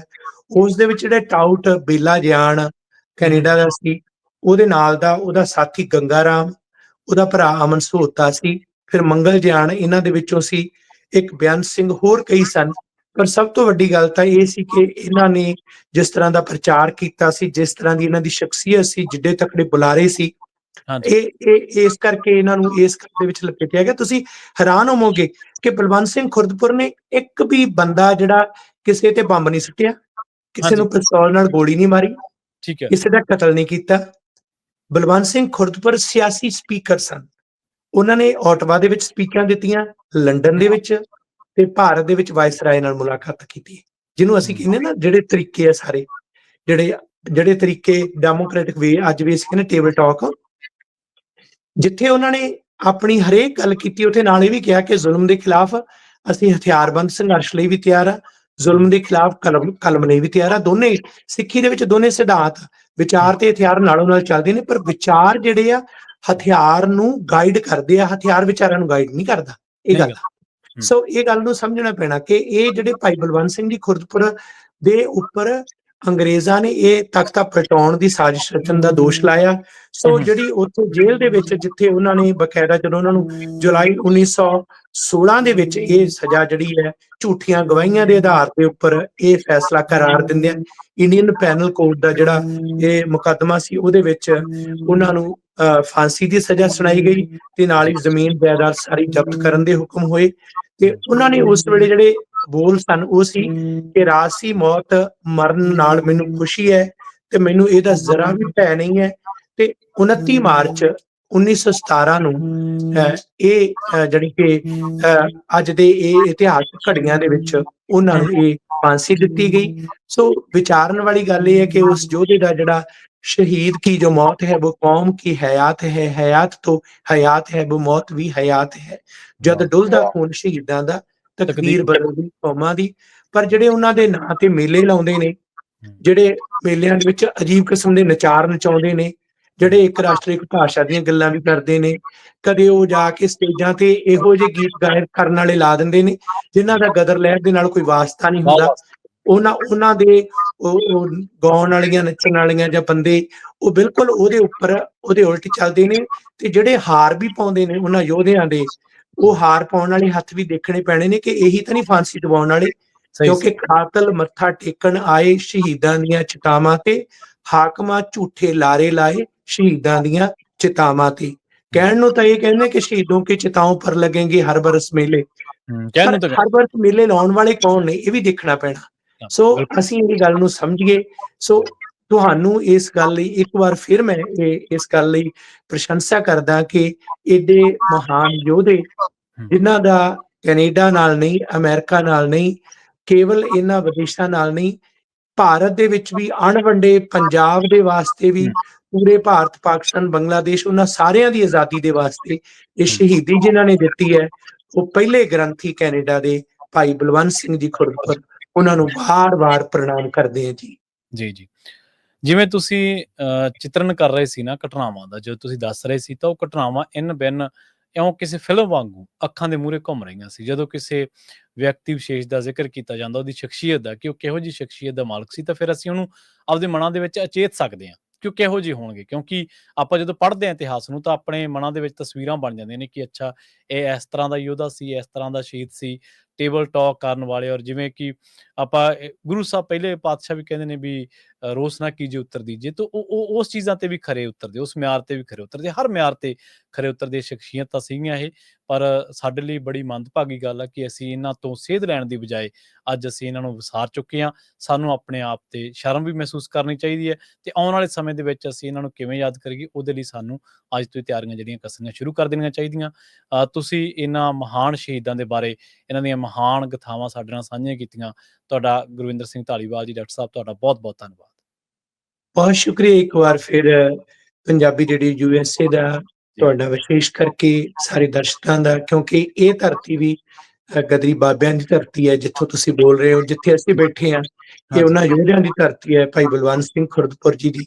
ਤੇ ਇੱਕ ਗੱਲ ਮੈਂ ਜਦੋਂ ਪਿਛਲੇ ਸਮੇਂ ਦੌਰਾਨ ਸਨ 2019 ਹਾਂਜੀ। ਉਸ ਵੇਲੇ ਇਹ ਪਹਿਲੀ ਵਾਰ ਸ਼ਹੀਦ ਬਲਵੰਤ ਸਿੰਘ ਖੁਰਦਪੁਰ ਜੀ ਦਾ ਜਿਹੜੀ ਸਿੱਖ ਅਜਾਇਬ ਘਰ ਦੇ ਵਿੱਚ ਚਿੱਤਰ ਲੱਗਿਆ, ਜੋ ਕਿ ਸਰਦਾਰ ਜਰਨੈਲ ਸਿੰਘ ਆਰਟਿਸਟ ਜਿਹੜੇ ਸਾਡੇ ਵਿਚਕਾਰ ਨਹੀਂ ਰਹੇ, ਸਾਡੇ ਪਰਮ ਮਿੱਤਰ, ਸਾਡੇ ਸਾਥੀ ਸੰਗੀ ਸਨ, ਉਹਨਾਂ ਦਾ ਤਿਆਰ ਕੀਤਾ ਹੋਇਆ ਗੁਰਦੁਆਰਾ ਸਿੰਘ ਸਭਾ ਸਰੀ ਦੇ ਸਹਿਯੋਗ ਦੇ ਨਾਲ ਅਸੀਂ ਜਦੋਂ ਉੱਥੇ 18 ਗਦਰੀ ਯੋਧਿਆਂ ਦੇ, ਜਿਨ੍ਹਾਂ 'ਚ ਭਾਈ ਬਲਵੰਤ ਸਿੰਘ ਜੀ ਖੁਰਦਪੁਰ, ਭਾਈ ਮੇਵਾ ਸਿੰਘ ਜੀ ਲੋਕੋਕੇ, ਭਾਈ ਭਾਗ ਸਿੰਘ ਜੀ ਭਿੱਖੀ ਪਿੰਡ ਤੇ ਬਾਕੀ ਸਾਰਿਆਂ ਦੇ ਉਹ ਚਿੱਤਰ ਜਦੋਂ ਲਵਾਏ ਨਾ, ਤੇ ਉਸ ਵੇਲੇ ਅੱਖਾਂ ਛਲਕ ਰਹੀਆਂ ਸਨ ਕਿ ਕਈਆਂ ਦੇ ਤਾਂ ਪਿੰਡਾਂ ਦੇ ਵਿੱਚ ਜੰਮਣ ਵਾਲੇ ਬੱਚਿਆਂ, ਪਰਿਵਾਰਾਂ ਨੂੰ ਵੀ ਨਹੀਂ ਪਤਾ ਕਿ ਇਹ ਯੋਧੇ ਏਡੇ ਵੱਡੇ ਸਨ, ਕਿਉਂਕਿ ਇਹਨਾਂ ਦਾ ਦਿਨ ਕਿਸੇ ਸਰਕਾਰ ਨੇ ਨਹੀਂ ਮਨਾਉਣਾ।